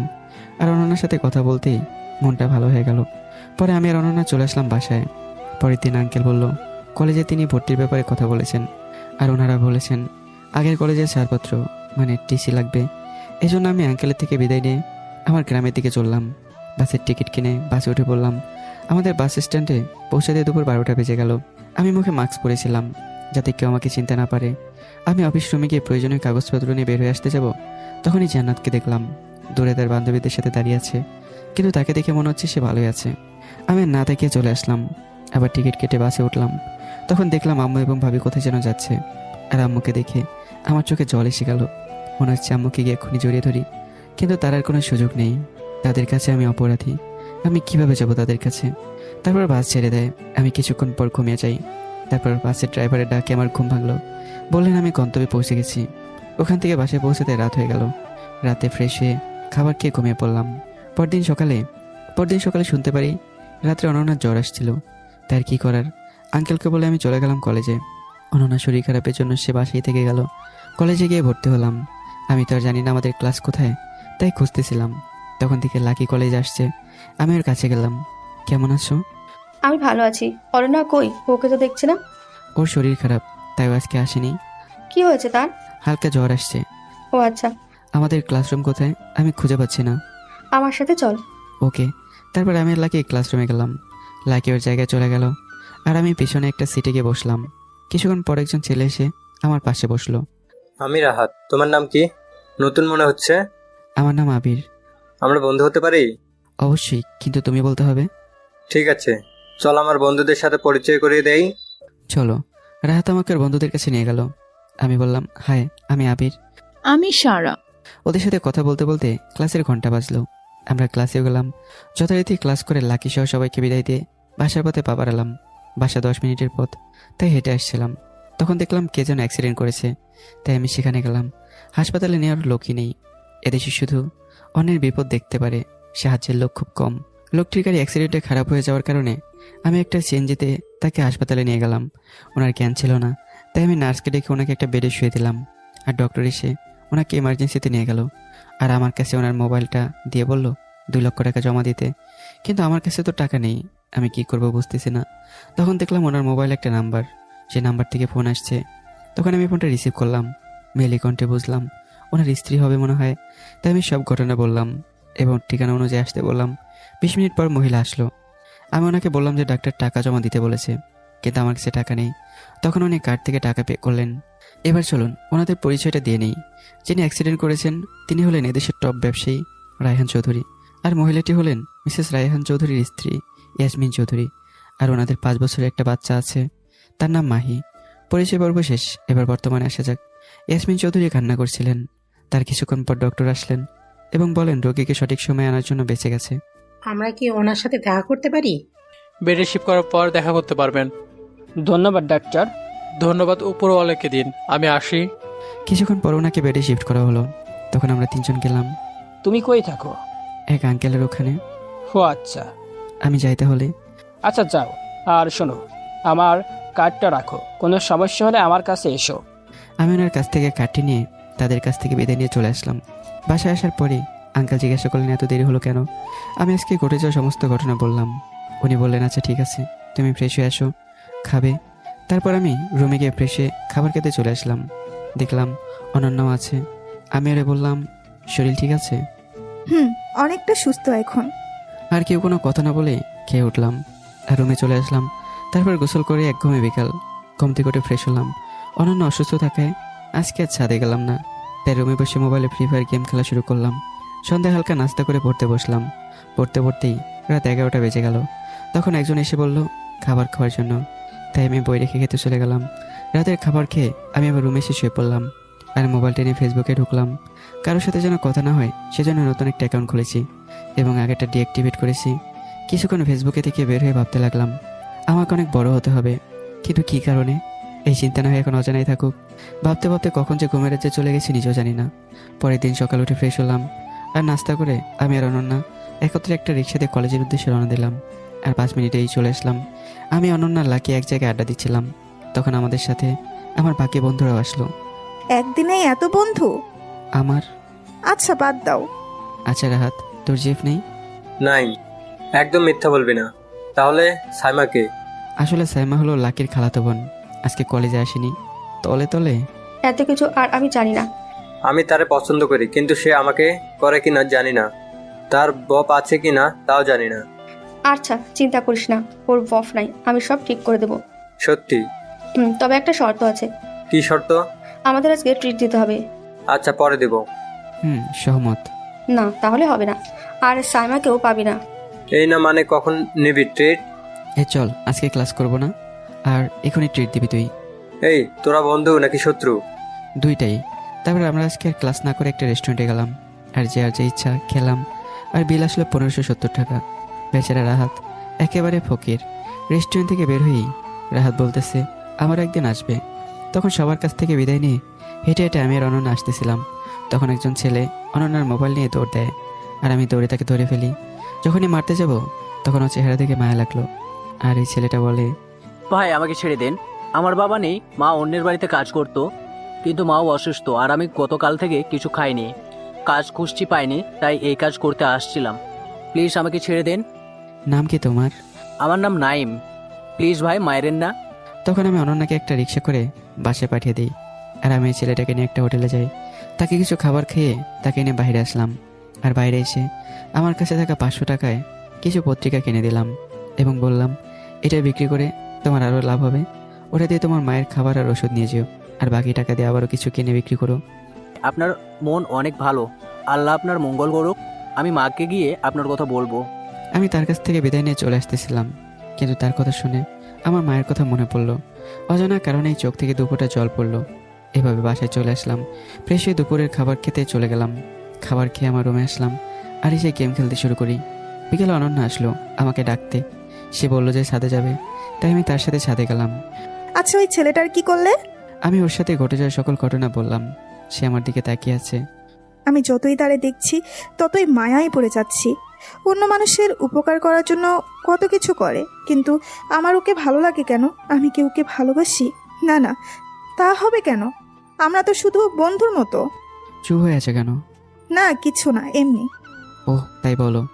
একটা কথা বলবো? হ্যাঁ, এতে অনুমতি আর কি আছে। তোমার কেমন মেয়ে পছন্দ? আমি ওর দিকে অবাক দৃষ্টিতে তাকিয়ে আছি, কিছু বললাম না। বলো না কেন? হঠাৎ এমন প্রশ্ন কেন? আরে এমনি বলো। এখন কিছু নেই, আর আমি এর কোনো মায়ে পড়তে চাই না। আচ্ছা বলা লাগবে না, এভাবে এখন না বললেও হতো। ওই দিন কেটে গেল এভাবেই। পরদিন সকালে আমি আর অনন্যা একসাথে কলেজে গেলাম। কলেজে গিয়ে দেখি সবগুলো হারামি চলে আসছে, তাই আড্ডা দিচ্ছিলাম। তখন দেখলাম কয়েকটা বকাটে ছেলে একটা মেয়েকে বিরক্ত করছে, তাই আমি ওদের কাছে গেলাম এবং ওখানে গিয়ে ওই মেয়েকে দেখে তো আমি অবাক, কারণ মেয়েটি হলো লিমা। কেমন আছো? ভালো আছি, তুই কেমন আছিস? ভালো। তা তুই এই কলেজে? হ্যাঁ, কিন্তু তুই এখানে কেন? আরে আমি তো এখানেই ভর্তি হয়েছি। যে ছেলেগুলো টিস করছিল আমার যাওয়ার পর ওরা চলে যায়। এখানে না দাঁড়িয়ে চল অন্য কোথাও গিয়ে কথা বলি। আপনারা হয়তো চিনতে পারছেন না এই লিমাকে। আচ্ছা চলেন ওর পরিচয় দিই। লিমা হলো আমার স্কুল লাইফের বেস্ট ফ্রেন্ড। এসএসসির পর ওর বাবার অন্য জায়গায় পোস্টিং হয়, এবং তারা সপরিবারে চলে যায়। এরপরে তার সাথে আর যোগাযোগ হয়নি। অতীত শেষ, এখন বর্তমানে ফেরা যাক। আপনাদের সাথে পরিচয় দিতে দিতে আমাদের আড্ডার স্থানে চলে আসলাম। তা তোর সাথে ওদের পরিচয় করে দিই। তোর লাগবে না, আমি হয়ে নিচ্ছি। হ্যালো, আমি লিমা। সকলে পরিচয় হয়ে নিল। তা আন্টি আঙ্কেল কেমন আছে? ভালো আছে। আচ্ছা, তুই এখানে আছিস, চল আমাদের বাসায় যাবি আজকে। না, আজকে যাব না, অন্যদিন। আসলে আগে যখন স্কুলে পড়তাম তখন অনেকবার গেছি ওদের বাসায়, যে কারণে আন্টি আঙ্কেল আমাকে ভালোভাবেই চেনেন। আচ্ছা ঠিক আছে। তারপর ঘন্টা বাজলো আর আমি ক্লাসে গেলাম। তবে খেয়াল করলাম মেহেদি লিমার দিকে তাকিয়ে আছে। আর আমি চুপি চুপি ওরে বললাম, কিরে কি দেখিস? মাম্মা ক্লাস নামক বাস করেছি। যথারীতি ক্লাস করে বের হয়ে এলাম। ও, আপনাদের তো বলাই হয়নি, রাহাত আর সামিয়ার হয়ে গেছে, আই মিন রিলেশন। তো রাহাত আর সামিয়া পিছিয়ে কথা বলতে বলতে আসতেছে। চলেন ওরা কি বলে শুনে আসি। না থাক, অনেক কথা শুনে ঠিক না। এদিকে আমরা যে যার মতো বাসায় চলে আসলাম। এসে ফ্রেশ হয়ে খেতে বসলাম। তখন শুনলাম অনন্যার খালাতো বোন নাকি আসবে আজকে, তাই তাকে আনতে যেতে হবে। সেজন্য আমি আর অনন্যা রেডি হয়ে তাকে আনতে গেলাম বাস স্ট্যান্ডে। আমি আর অনন্যা কিছুক্ষণ ওয়েট করার পর দেখলাম অনন্যা এগিয়ে যাচ্ছে। তখন বুঝলাম হয়তো ওর বোন আসছে। তখনই অনন্যা ওকে জড়িয়ে ধরলো আর আমার দিকে এগিয়ে আসছিল। এসেই, ওকে, আমি ওনাদের বাসার ড্রাইভার। ও, অনন্যার খালাতো বোনের নাম মাহি। আর হ্যাঁ, আমি অন্যের আশ্রয়ে থাকতে চাইনি, তাই আমি চলে যেতে চেয়েছিলাম। তাই আঙ্কেল বলেছিলেন যে অনন্যার ড্রাইভার হয়ে থাকতে। এই জন্য উনি আমার বেতনও দেন। কোনো চাকরির জন্য আমি আর দ্বিমত করিনি, রাজি হয়ে গিয়েছি। এবার চলুন বর্তমানে আসি। আপনি গাড়িতে ওঠেন। তখনই আমার গালে 2টা থাপ্পড় পড়ল। আমি নিচের দিকে তাকিয়েছিলাম আর চোখ দিয়ে জল পড়ছিল। ওই আমি কি নিজের হাতে গাড়ি দরজা খুলবো? তুই আমাকে কিভাবে বলিস দরজা খুলতে? আর আমাকে ম্যাডাম বলবি, মনে থাকে যেন। আচ্ছা ঠিক আছে। আর অনন্য স্তব্ধ হয়ে গেছে মাহির ব্যবহারে। সে মাহিকে বলল, ওই তোর থেকে বড়, আর ওর সাথে ভালো ব্যবহার করবি। ইস, ব্যবহার তোর কাছ থেকে শিখতে হবে না। আর আমি ছোট লোকদের দেখতে পাই না। ভুলে যাস না, সবাই মানুষ। তোকে জ্ঞান দিতে হবে না। আমি গাড়ির দরজা খুলে দিলাম। মাহি গিয়ে বসলো। অন্যদিকে অনন্যা আমার পাশে এসে বসলো। তখন মাহি বলল, ওই ড্রাইভারের জন্য তোর এত দরদ কেন? কারণ আমি ওকে, এই না না কিছু বলা যাবে না। তখনই বলল, মানুষকে সম্মান দিতে হয়। অনন্যা আমাকে বলল, আর কথাই কিছুই মনে করো না, ও এরকমই। না ঠিক আছে। আর কেউ গাড়িতে কোনো কথা বললাম না। প্রায় 30 মিনিট পর আমরা বাসায় চলে আসলাম। আর গাড়ি থেকে নেমে গাড়ির পিছনে দরজা খুলে দিলাম। আর মাহি নেমে গেল। আমি জিনিসপত্র নিয়ে গেলাম ওর রুমে। আমি আমার রুমে এসে ফ্রেশ হলাম। বিকেলে ছাদে গেলাম। গিয়ে দেখি অনন্যা আর মাহি দুজনই আছে। আমি এসে পড়বো, তখন মাহি ডাক দিল, এই ড্রাইভার, এইদিকে আয়। আমি ওদের কাছে গেলাম। তুই এখানে কেন? আপনারা এখানে আছেন আমি জানতাম না, তাহলে আর আসতাম না। নেক্সটে যেন আর কখনো এমন না হয়। আচ্ছা হবে না। তখন ওই আসবে না মানে কি? ওই আসবে, তাতে কোনো সমস্যা নাই। আমি আর কথা না বাড়িয়ে চলে আসলাম। এসে ভাবতে থাকলাম, আমাদের তো অনেক জমি আছে, তা তো এদের থেকেও বেশি। আমি কথা না বাড়িয়ে নিচে চলে আসলাম। এসে ভাবতে লাগলাম, আমাদের তো অনেক জমি আছে, এদের থেকেও বেশি। আর মাহি আমাকে এত অপমান করতেছে। সবই আমার কপাল, কিছু করার নেই। কিছুক্ষণ পর সন্ধ্যা হয়ে গেল। তাই আমি নামাজ পড়ে পড়তে বসলাম। রাতে আঙ্কেল অফিস থেকে এসেই ফ্রেশ হয়ে খেতে বসলো এবং আমাকে ডেকে পাঠালো। আর আমি আসার পর মাহি বলল, ওই ড্রাইভার আমাদের সাথে খেতে বসবে? ওই আমার থেকে বড় সম্মান দিয়ে কথা বলবে। আচ্ছা ঠিক আছে, তোর জন্য আমাকে অপমান করলো, আমি তোকে ছাড়বো না। আর আমি তোকে এই বাড়ি থেকে তাড়িয়েই ছাড়বো। এভাবে 1 সপ্তাহ কেটে গেল, কিন্তু মাহি আমাকে সহ্য করতে পারে না। আর অপরদিকে অনন্যা আমার দিকে অনেকটা দুর্বল হয়ে পড়েছে। পরের দিন কলেজে যাচ্ছিলাম, তখন অনন্যা বলল আজকে কলেজ ছুটির পর এক জায়গায় যাবে। ওর সাথে কথা বলতে বলতে কলেজে চলে আসলাম। যথারীতি প্রতিদিনের ন্যায় আজকেও আর আড্ডার বিকল্প কিছু হলো না। আমি আর লিমা একটু দূরে গিয়ে লিমাকে বললাম, শোন, তোর কি বয়ফ্রেন্ড আছে? না, নেই। কেন? তাহলে তো ভালোই হলো। আর হ্যাঁ, মেহেদি তোর অনেক লাইক করে। তোর কি ওকে ভালো লাগে? করা যায়, খারাপ না। আচ্ছা, ওরে বলে দিস আমি রাজি। আচ্ছা। একটু পরে ঘন্টা পড়লো আর আমরা ক্লাসে চলে গেলাম। তখন অনন্যা বলল, ওর সাথে কি কথা বলতেছিলে? একটু ওয়েট করে জানতে পারবি। আজকে ক্লাস করার পর আজকে কেউ যাবে না, মেহেদি ট্রিট দেবে। আমার কথা শুনে সবাই খুশি, কিন্তু কেউ জানে না কি কারণে ট্রিট। এমনকি মেহেদিও জানে না কি কারণে আমি ট্রিট দেবো। আরে মামা, লিমা রাজি হয়ে গেছে। তখন সবাই এক দৃষ্টিতে তাকিয়ে আছে আমার দিকে। আর দেখলাম লিমা লজ্জায় নিচের দিকে তাকিয়ে আছে। এইভাবে তাকিয়ে থাকবি নাকি ট্রিট দিবি? আরে অবশ্য নিব। অন্যদিকে রাহাত বলতেছে, আজকে তোর পকেট খালি করব। আমার বেলায় মনে আছে আমার কপালে আজকে খারাপই আছে। তাই আমরা একটা রেস্টুরেন্টে গেলাম আর যে যার মতো খাবার অর্ডার করলাম। খাবার শেষে মেহেদি বিল দিল আর আমরা যে যার মতো বাসায় চলে আসলাম। আর পরের দিন মাহি চলে গেল। আমি মনে মনে বললাম, এতদিন আমার জীবনটা জাহান্নাম করে দিছে, চলে যাওয়াতে বাঁচলাম। আর এর মধ্যেই চলতে থাকে আমার জীবন। কলেজে যাওয়া, মাঝে মাঝে ঘুরতে যাওয়া, বাড়িতে মাঝে মাঝে কোনো কাজ করা। দেখতে দেখতে এভাবেই কেটে গেল 2টা মাস। এখন আঙ্কেল আন্টি আমাকে নিজের সন্তানের মতোই মনে করেন। যদি আন্টি প্রথমে আমাকে একটু খারাপ নজরে দেখতেন, কিন্তু এখন অনেক ভালোবাসেন। অপরদিকে অনন্যার ভাব দেখে বোঝা যায় সে আমাকে ভালোবাসে, কিন্তু মুখ ফুটে কখনো বলেনি। যদিও আমি ওর প্রতি অনেকটা দুর্বল হয়ে পড়েছি, কিন্তু তা কখনো বলা যাবে না, কারণ আমার নিজেরই এখন কোনো অস্তিত্ব নেই। সেখানে ওকে নিব কীভাবে? যাক, অনেক কথাই বলছি, এখন গল্পে ফেরা যাক। পরের দিন সকালে উঠে আমি সারপ্রাইজ, কারণ আঙ্কেল বলল ওনার সাথে আজকে অফিসে যেতে হবে। যে কারণে আমি রেডি হয়ে নিলাম। আজকে আর কলেজে যাওয়া হবে না, তাই অনন্যা একাই চলে গেল কলেজে। চলো এখন। আচ্ছা চলুন। আমি আর আঙ্কেল ওনার গাড়ি নিয়ে রওনা হলাম অফিসের দিকে। জ্যামের কারণে অফিসে পৌঁছাতে একটু লেট হয়ে যায়। আঙ্কেল ম্যানেজার সাহেবকে বললেন আমাকে অফিসটাই ঘুরিয়ে দেখাতে, তাই আমি তার সাথে গেলাম। দেখলাম অনেকের কাজের গতি স্লো, ঠিকমতো কাজ করছে না, কিন্তু আমি কাউকে কিছু বললাম না, শুধু দেখে গেলাম। আর সম্পূর্ণ অফিস ঘুরে আঙ্কেলের রুমে পৌঁছে দেখলাম আঙ্কেল এখানেই আছেন। তাই আঙ্কেলকে বললাম, আঙ্কেল, অফিসের লোকদের কাজের গতি অনেক কম। ওদের তো কাজ সঠিকভাবে করা উচিত, বেতনও অনেক বেশি দেওয়া হয়। অন্যদিকে অনন্যা কলেজে চলে গেল আর আড্ডার স্থানে চলে যায়। কি রে আবির, আসলো না কেন আজকে? আর বাবার সাথে অফিসে গিয়েছে। আচ্ছা। অপরদিকে আমান সাহেব আমাকে সবকিছু বুঝিয়ে দিচ্ছে আর তিনি বলছেন এখন থেকে প্রায় সময় তুমি অফিসে বসবে, তাহলে আমি একটু মুক্তি পাবো। কাজ বুঝিয়ে দেওয়ার পর আমি আমার নিজের রুমে এসে ভাবতে লাগলাম, কর্মীরা তো তাদের কাজ ঠিক মতো করছে না, এর কারণ কি? না, আমাকে এর খোঁজ নিতেই হবে। আর কাজ ঠিক মতো না করলে তো অনেক বেশি লাভবান হওয়া যাবে না, যেভাবে সেই কাজ। তখন বেশ কয়েকজনকে ডাক দিলাম, আচ্ছা আপনারা আপনাদের কাজ ঠিক মতো করছেন না কেন?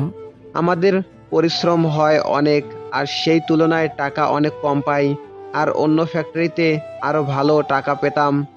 আপনারা কত বেতন পান? 10,000 টাকা। শিট, আপনাদের বেতন 15,000 টাকা, আর আপনাদের উপরে যারা আছে তাদের 20,000, কিন্তু আপনারা পান 14,000। আপনারা যান, ন্যায্য মূল্য আপনারা পাবেন, আপনারা কাজে মন দেন। তাদের এখন খুশি খুশি লাগতেছে, তারা কাজে গেল। তবে এখন আমার কাজ করতে হবে। কে সকল কাজ করছে? আমি আঙ্কেলের রুমে গেলাম আর সব কিছু খুলে বললাম। তখন আঙ্কেল ম্যানেজার সাহেবকে ডাকলেন, সকল কর্মীদের বেতনের খাতাটা আমার কাছে নিয়ে আসুন। মানে আপনার দেখার প্রয়োজন নেই ওইগুলো, তো আমার কাজ আমাকে করতে দেন, শুধু আপনার কষ্ট হবে। আপনাকে আনতে বলেছি। আচ্ছা, আনছি। এই বলে ম্যানেজার চলে গেল। আর কিছুক্ষণ পর আসলো খাতা নিয়ে। আঙ্কেল আমাকে বললেন দেখতে। আমি মিলিয়ে দেখলাম প্রায় 10 কোটি টাকার মতো হাতিয়ে নিজের নামে করেছে। এটা আঙ্কেলকে বলার পর আঙ্কেল ম্যানেজারকে বললেন, আপনাকে চাকরি থেকে বাদ দেওয়া হলো, আর যেই সকল টাকা নিয়েছেন তা কোম্পানির অ্যাকাউন্টে দিয়ে যাবেন, না হলে আপনাকে পুলিশে দিতে বাধ্য হব। এটা বলার পরেই দেখলাম ম্যানেজার পকেট থেকে কি যেন বের করছে। পরক্ষণে খেয়াল করলাম তার হাতে রিভলভার বাহির করে আঙ্কেলের দিকে যখনই মারতে যাবে, তখন আমি আঙ্কেলের টেবিলে হাতের কাছে থাকা কাঁচের গ্লাস নিয়ে ম্যানেজার দিকে ছুঁড়ে মারলাম। তখনই তার হাত থেকে রিভলভারটা পড়ে গেল। আমি তাড়াতাড়ি নিয়ে তার দিকে তাক করলাম। এদিকে আঙ্কেলের ডাকে সিকিউরিটি এসে পড়েছে। আঙ্কেল পুলিশকে খবর দিলেন। কিছুক্ষণ পর পুলিশ আসে এবং তাকে গ্রেপ্তার করে। যাওয়ার আগে আঙ্কেল তার অ্যাকাউন্ট থেকে কোম্পানির অ্যাকাউন্টে সকল টাকা ট্রান্সফার করে নিলেন। এরপর পুলিশ ম্যানেজারকে নিয়ে চলে গেল। সকল কর্মীরা অবাক, কেন পুলিশ এসেছে, কী বা কারণে ম্যানেজারকে ধরে নিয়ে গেল। আমি গিয়ে বললাম, আপনাদের যে ম্যানেজার ছিল সে আপনাদের টাকা থেকে কেটে তার অ্যাকাউন্টে জমা করতো, তাই তাকে ধরে নিয়ে গেছে। শোনেন, সকল স্টাফদের বেতন 15,000 টাকা, আর তাদের উপরে যারা আছে তাদের 20,000। এই কথা শুনে সকলে আনন্দে মেতে উঠল। আমি আরও বললাম, এখন থেকে যদি ভালো মতো কাজ করেন তাহলে আপনাদের বেতন আরও বাড়ানো হবে। এখন থেকে আমরা আমাদের সর্বোচ্চ দিয়ে কাজ করব। তাহলে যে যার মতো কাজে চলে যান। তখনই সবাই যে যার কাজ করতে লাগলো। সেদিনের মতো আমি আর আঙ্কেল বাসায় চলে আসলাম। আসতে রাত হলো, তাই আমি আর আঙ্কেল ফ্রেশ হয়ে রাতে খাবারের জন্য খাবার টেবিলে গেলাম। এখন তো নতুন ম্যানেজার লাগবে। নতুন ম্যানেজার লাগবে মানে? আগের জন কই গেল? তখন আঙ্কেল সব খুলে বললেন, পত্রিকায় বিজ্ঞাপন দিয়ে দিই, তাহলে ম্যানেজার পাওয়া যাবে। আচ্ছা ঠিক আছে। পরের দিন আঙ্কেল একা অফিসে গেলেন, কারণ আমি আজকে কলেজে যাব। তাই আমরা দুজন, মানে আমি আর অনন্যা কলেজে গেলাম আর কি। প্রতিদিনের নয় আড্ডা দেওয়া। আচ্ছা তোদের কি ইচ্ছা, বড় হয়ে কি করবি? ছেলে ফ্রেন্ড 3 জন। তারা বলল আবদুল্লাহ গ্রুপ অফ ইন্ডাস্ট্রিতে চাকরি করবে। আরেকজন বলল আমার বাবার ব্যবসা করব। আর মেয়েগুলোর কথা কি বলবো, ওরা স্বামীরটা বসে বসে খাবে। মজা করে বললাম, আপনাদের তো বলাই হয়নি, রাত আর মেহেদি দুজনের সাইমা আর আমার স্কুল জীবনে বেস্ট ফ্রেন্ড লিমার সাথে প্রেম করছে। সেদিনের মতো ক্লাস করে বাসায় চলে আসলাম। রাতে খাওয়ার পর ভাবছি ভাই আমার সাথে কেন এমন করলো। আমি তো তার কিছু করিনি, যে কারণে আমাকে বাসা থেকে বের করে দিল, তাও আবার কোনো একটা মিথ্যা অপবাদে। আমি কি আর কখনো আবার আগের জায়গায় ফিরে যেতে পারবো? সারা জীবন কীভাবেই থাকতে হবে কোন এক মিথ্যা অপবাদ নিয়ে। এই চিন্তা করে চোখে জল এসে গেছে। চোখটাও বিশ্বাসঘাতকতা করে, না চাইতেও যে কেন চোখে জল আসে কে জানে। অনেক দিন তো হলো মায়ের সম্পর্কে জানি না, তাই আমি আমার ফুফাতো ভাইকে কল দিলাম, আর পরক্ষণে সে রিসিভ করলো। কেমন আছিস? ভালো আছি, কিন্তু আপনাকে তো চিনতে পারলাম না। আমি আবির। শোন, মা কেমন আছে? তেমন ভালো না, তোর কথা অনেক বলে। তবে শোন, এই ব্যাপারে বাড়ির কেউ জানে না। যদি তোরে কেউ জিজ্ঞাসা করে তাহলে তুই কিছু একটা বলে দে। এই তো সেদিন আমি তোদের বাসায় যাই, আর দেখি রায়পুর থেকে তোর খালামণি আসছে এসে থাকার জন্য। তখন তিনি তোর কথা বলেছিল। আপু, তোমার ছোট ছেলে মানে আবিরকে তো দেখছি না। ও আয় তো, ওর ভাইয়ের সাথে রাগ করে বাসা থেকে চলে গেছে। একদিন মারামারি করছিল আবির, তাই তাকে তার ভাইয়ে মারে, অনেক কথা বলে, যে কারণে বাসা থেকে চলে যায়। আর কেমন যেন বাসাটা আলোটা নিভে যায়। এই বলে আম্মু কান্না করে দিল আর বলল আবার যে কবে ফিরে আসবে আল্লাহ জানে। সেখানে থাকার কিছুক্ষণ পরে আমি চলে আসি, আর বলে তুই কেমন আছিস, কোনো টাকা লাগলে বলিস। এই হলো বন্ধুত্ব, যেখানে সবকিছু ক্ষুদ্র। আমি ভালো আছি, আর আমার টাকার কোনো প্রয়োজন নেই। আচ্ছা, লাগলে বলবি। ঠিক আছে। আরও কিছুক্ষণ কথা বলে ফোনটা কেটে দিলাম। আর মায়ের কথা শুনতে ইচ্ছে করছিল, তাই মার ফোনে ফোন দিলাম, কিন্তু ফোনটা তো বন্ধ। এখন কি করি? ও, ভাবির ফোনে ফোন দিয়ে দেখি কি করা যায়। যেইভাবে সেই কাজ, তাই ভাবির ফোনে ফোন দিলাম। ফোন রিসিভ হলো। আপনারা হয়তো ভাবছেন কেন আরাফাতকে বললাম না মাকে ফোন দিতে, কারণ আরাফাত বাড়িতে নেই, তাই তার ফোন দিয়ে কথা বলতে পারিনি। এবার গল্পে ফেরা যাক। হ্যালো, কেমন আছেন ভাবি? কি আবির, আমি ভালোই আছি। তুমি কেমন আছো? হ্যাঁ, ভালো আছি। মা কোথায়? মার কাছে একটু দেওয়া যাবে? মার কথা শুনতে খুব ইচ্ছে করতেছে। আর ভাই কই? তোমার ভাই বাড়িতে নেই, বন্ধুদের সাথে ঘুরতে গেছে। আর হ্যাঁ, মা এখানেই আছে, কথা বলো। কে ফোন করেছে? দেখো কে ফোন করেছে। তখনই কেমন আছো মা? কে? আবির? এই বলে আম্মু কেঁদে দিল। আমারও চোখে পানি এসে গেছে। বাবা, তোকে ছাড়া আমি ভালো নেই, তুই চলে আয়। না হলে তুই কই আছিস বল, আমি এসে তোকে নিয়ে আসবো। না আম্মু, যে অপবাদ নিয়ে আমি চলে এসেছি তা মিথ্যা প্রমাণ না করা পর্যন্ত আমি আসবো না। তবে চিন্তা করো না, আমি ভালো আছি অনেক। আর বেশিক্ষণ কথা বলতে পারলাম না, কারণ আর কিছু সময় কথা বললে আমি নিজেকে কন্ট্রোল করতে পারবো না। সেদিনের মতো ঘুমিয়ে গেলাম। পরের দিন কলেজে না গিয়ে আঙ্কেলের সাথে অফিসে গেলাম। অফিসে গিয়ে আমি অবাক, কারণ আজকে সকল কর্মীরা তাদের কাজে মনোযোগ। তা দেখে আমি আর আঙ্কেল অনেক খুশি হলাম। কিন্তু এভাবে তো চলে না, একজন ম্যানেজার লাগবেই। তাই পত্রিকায় বিজ্ঞাপন দেওয়া হলো যে এই গ্রুপের জন্য একটা ম্যানেজার নিয়োগ দেওয়া হবে। আর 2 দিন পর ইন্টারভিউ। 2 দিন পর আঙ্কেল আমাকে ইন্টারভিউ নিতে বলল, যে কারণে আমি ইন্টারভিউ নিতে যাই। বলে রাখা ভালো, আমি এক জায়গায় গিয়েছিলাম, যে কারণে আসতে একটু লেট হয়ে যায়। আমি গিয়ে 4র্থ ব্যক্তিকে ম্যানেজারের পদ দিলাম। ও, আপনারা তো বুঝতেই পারছেন না, চলেন একটু পেছনে যাওয়া যাক। এদিকে 8 থেকে 10 জন লোক বসে আছে, কখন ইন্টারভিউ শুরু হবে। তো তারা একে অপরের সাথে কথা বলছে। আজকাল চাকুরির সেই অবস্থা, ঘুষ ছাড়া চাকুরি খুব কষ্টকর। আমি 10 লক্ষ জমিয়ে রেখেছি ভালো কোনো চাকরির জন্য। এখন টাকায় সব, টাকা দিলে চাকরি হবে, না হলে নাই। আপনি চাকরি পেলে কি করবেন? সব জায়গায় টাকা দেখে না, অনেক জায়গায় যোগ্যতাও দেখে। আর আমি নিজের জন্য না, ওই কোম্পানির জন্য যা করার করব, কেননা এর দ্বারায় আমার জীবন চলবে। যে কারণে এখানে চাকরি হলে আমি আমার সর্বোচ্চ দিয়ে কাজ করব, এমনি কি জীবনও দিয়ে দিব।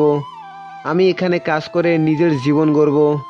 আরও কয়েকজন আরও অনেক কথা বলল, আর আমি ওদের সাথে বসে ওদের কথা শুনছিলাম। তবে মাস্ক পরে থাকায় অফিসের কেউ চিনতে পারেনি। আরও একটা কারণ আছে, কেননা আমি অফিসে এর আগে মাত্র একদিন এসেছিলাম এজন্য। তো উপরের বর্ণনা অনুযায়ী যখন আমি 4র্থ ব্যক্তিকে সিলেক্ট করলাম, তখন কয়েকজন বলল আপনি না আমাদের সাথে ইন্টারভিউ দিতে এসেছেন। আমি তখন বললাম আমি আপনাদের ইন্টারভিউ নিতে এসেছিলাম।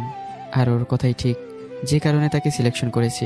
আমি তাকে নিয়ে গেলাম আঙ্কেলের রুমে, আর সব কথা বলে তাকে অ্যাপয়েন্টমেন্ট লেটার দিলাম, আর বললাম কালকে থেকে ডিউটিতে আসতে। পরের দিন আঙ্কেল আর অফিসে গেল না, তাই আমি একাই গেলাম অফিসে। ধরতে গেলে আমিই বস। সেদিন গিয়ে স্যার আসতে পারি?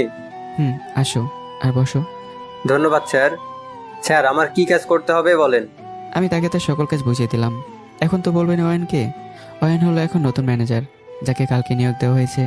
আজ কয়েক মাস পর আমার প্রথম বর্ষের ফাইনাল এক্সামের রেজাল্টের পরের দিন অনন্যাদের বাড়ি থেকে বের হয়ে অজানা গন্তব্যে পা বাড়িয়েছি।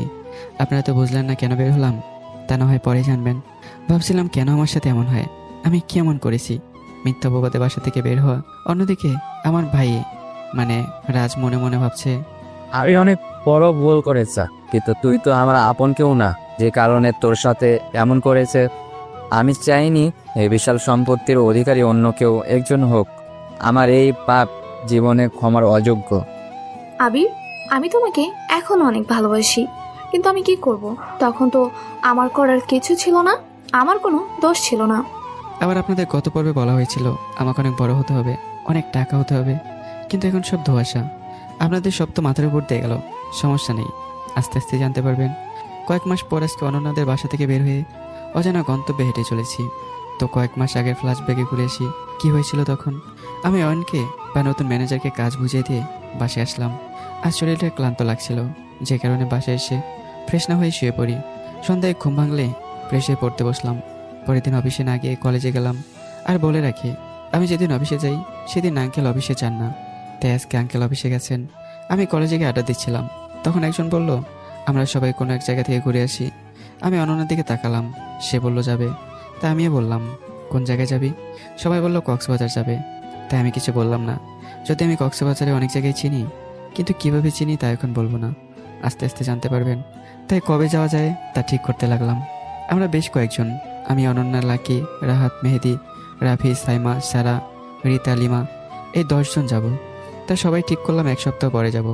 সেদিনের মতো ক্লাস করে বাসায় আসার সময় দেখলাম একটা ছোট মেয়ে, বয়স 10 থেকে 11 হবে, ফুল বিক্রি করছে। আমি ওর কাছে গেলাম, দেখলাম রজনীগন্ধা ফুল। ওর কাছে কয়েকটা ফুল ছিল, আমি ওর কাছ থেকে 5টা ফুল নিলাম আর তাকে টাকা বেশি দিলাম।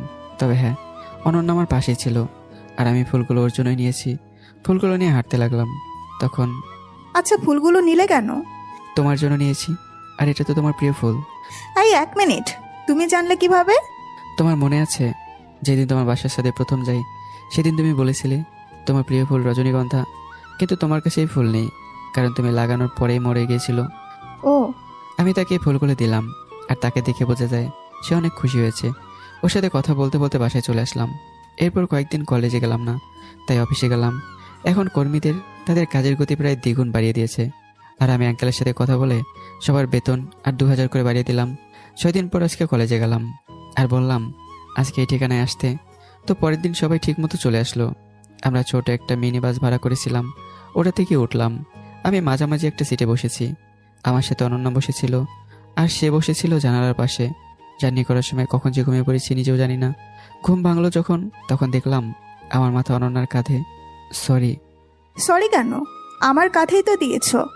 আমরা আমাদের গন্তব্যে চলে আসলাম। আরেকটা হোটেলে উঠলাম, যেহেতু রুম অনলাইনে বুক করা ছিল তাই আর সমস্যা হয়নি। এক রুমে 2 জন করে, মেয়েদের 4টা আর ছেলেদের 2টা। আমরা রুমে গিয়ে ফ্রেশ হয়ে নিলাম, তারপর দুপুরে খাবার খেলাম, তারপর এক ঘুম। তার আগে প্ল্যান ছিল কালকে বের হবো ঘুরতে। অপরদিকে আগে যে কলেজে পড়তাম ওখান থেকে বাস এসে থামলো হোটেলের সামনে, কেননা তারা কলেজ থেকে 3 দিনের বনভোজনে চট্টগ্রামে এসছে। তাদের এখানে আসতে বিকেল হয়ে যায় আর যে যার মতো রুমে চলে যায়। এদিকে চোখ মেলে দেখি সন্ধ্যা হয়ে গেছে, আর আমার সাথে ছিল রাহাত। এই আর আমি, উঠিস না কেন? কয়টা বাজে দেখ, সন্ধ্যা হয়ে গেছে, তুই এখন উঠিস না? ওঠ, না হলে পানি মারবো। শালা ঘুম পাগল। ফ্রেশ হয়ে সবাই ছাদে গেলাম। আমাদের এখান থেকে সমুদ্র সৈকত কাছাকাছি, যে কারণে ছাদে উঠলে উত্তাল সমুদ্র কিছুটা দেখা যায়। আমরা ছাদে আড্ডা দিয়ে বললাম আজকে তাড়াতাড়ি ঘুমিয়ে পড়বি, কালকে সকালে সৈকতে যাব। আমরা নিচে নেমে খেয়ে যা রুমে চলে গেলাম। সকালে রেডি হয়ে নিলাম আর আমাদের আনা ডিএসএলআরটা নিয়ে নিলাম। অপরদিকে বনভোজনে আসা তারা বের হলো সৈকতের দিকে। আমরা এগিয়ে যাচ্ছিলাম, তখন কয়েকটা পরিচিত মুখ আমার সামনে ভেসে উঠল। আমি অনন্যাকে বললাম অন্যদিকে চলতে। কেন, কি হয়েছে? তাকে কানে কানে বললাম এখানে আমার আগের কয়েকজনের ছাত্র শিক্ষকদের দেখা যাচ্ছে, আর সাথে জান্নাতও আছে। তখন আমরা অন্যদিকে মন নিলাম, কোথায় আছে যেখানে বাঘের বয়সে এখানে সন্ধ্যা হয়। আমি পড়ে গেলাম পুরনো বন্ধুদের সামনে, আর তাদের সাথে জান্নাতও। কিরে আবির, কেমন আছিস? তোরে দেখি না কতদিন ধরে, তুই নাকি তোর ভাইয়ের সাথে রাগারাগি করে চলে আসছিস? না মানে এমনি। খেয়াল করলাম জান্নাত নিচের দিকে তাকিয়ে আছে। তাকে প্রথমে দেখে মনে হয়েছিল সে হাসি খুশি, কিন্তু এখন মনে হচ্ছে মনটা অনেকটা খারাপ। সত্যি বলতে মেয়েদের মন বোঝা কঠিন। ভালোই আছে, তা তোদের কি খবর? কিছুক্ষণ পরে আমার ফোনে একটা কল আসলো। আমি বললাম আমি আসতেছি। কিছুক্ষণ আগে আমার বন্ধুদের সামনে যখন পড়ি তখন অনন্যাকে বলেছি আমাকে কিছুক্ষণ পরে একটা কল দিবা। ওকে। আর অনন্যা আমার সাথে যারা এসেছিল তাদের নিয়ে চলে যায় কিছুটা দূরে। এখন বর্তমান আমি আসি রে, এখানে একটা কাজে এসেছিলাম, বস ফোন দিয়েছে তাই যেতে হবে। মিথ্যে বললাম। আসার সময় জান্নাত কিছু বলতে চেয়েছিল, কিন্তু আমি শুনিনি। অযথা তার মায়ের পরে লাভ নেই, সে তো ছলনাময়ী। আর তাকে তো আমি ভালোবাসতাম, কিন্তু এখন ঘৃণার বসবাস। আমি চলে আসলাম আমার বন্ধুদের কাছে। তারা জানতে চেয়েছিল কে ওরা। আমি বলেছিলাম আগের ফ্রেন্ড। সেদিন ঘুরে ছবি তুলে চলে আসলাম হোটেলে। এভাবে এক সপ্তাহ ঘুরে আমরা চলে আসলাম। আর জান্নাতরা ওখানে যে কয়দিন ছিল আর দেখা হয়নি। আমার দিনগুলো ভালোই যাচ্ছিল। আর কেটে গেল কয়েক মাস। এর মাঝে আমার বার্ষিক পরীক্ষাও শেষ হয়েছে। এই কয়েক মাসে অনন্যাদের কোম্পানি বাংলাদেশের টপ 15-এর মধ্যে 13তমতে এসেছে। পরের দিন সকালে কলেজে যাওয়ার জন্য রেডি হয়ে নিচে আসলাম। আজ রেজাল্ট দেবে, তাই কিছুক্ষণ পর অনন্যাও আসলো। আমি তার দিকে তাকিয়ে অবাক, কারণ তাকে আজকে অনেক সুন্দর লাগছে। আমি তাকে শাড়ি পরতে কখনো দেখিনি। আজ একটা নীল শাড়ি পরেছে, সাথে হালকা সাজ। অনন্যা আমার সামনে এসে তুড়ি বাজালো। তখন আমার ধ্যান ভাঙলো। আমি কিছুটা লজ্জা ফিল করলাম। আজকে তো সাজ, কি কারণে? পরে জানতে পারবে। আমি আর অনন্যা বাসা থেকে বের হয়ে একটা রিক্সা নিয়ে কলেজে চলে আসলাম। আমরা সবাই আড্ডা দিচ্ছিলাম। কিছুক্ষণ পর রেজাল্ট বের হবে। কিছুক্ষণ পর রেজাল্টও দিল।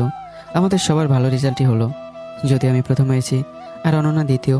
আর বাকি যে কয়জন ছিল সবার রেজাল্টই টপ 20-এর মধ্যে হয়েছে। আরও কিছুক্ষণ আড্ডা দিয়ে কলেজ থেকে বের হলাম আর যে যার গন্তব্যে রওনা হলাম। তখন অনন্যা বলল, চলো আজকে এক জায়গায় ঘুরতে যাব। কোথায় যাবে? গেলেই বুঝতে পারবে। আচ্ছা ঠিক আছে চলো।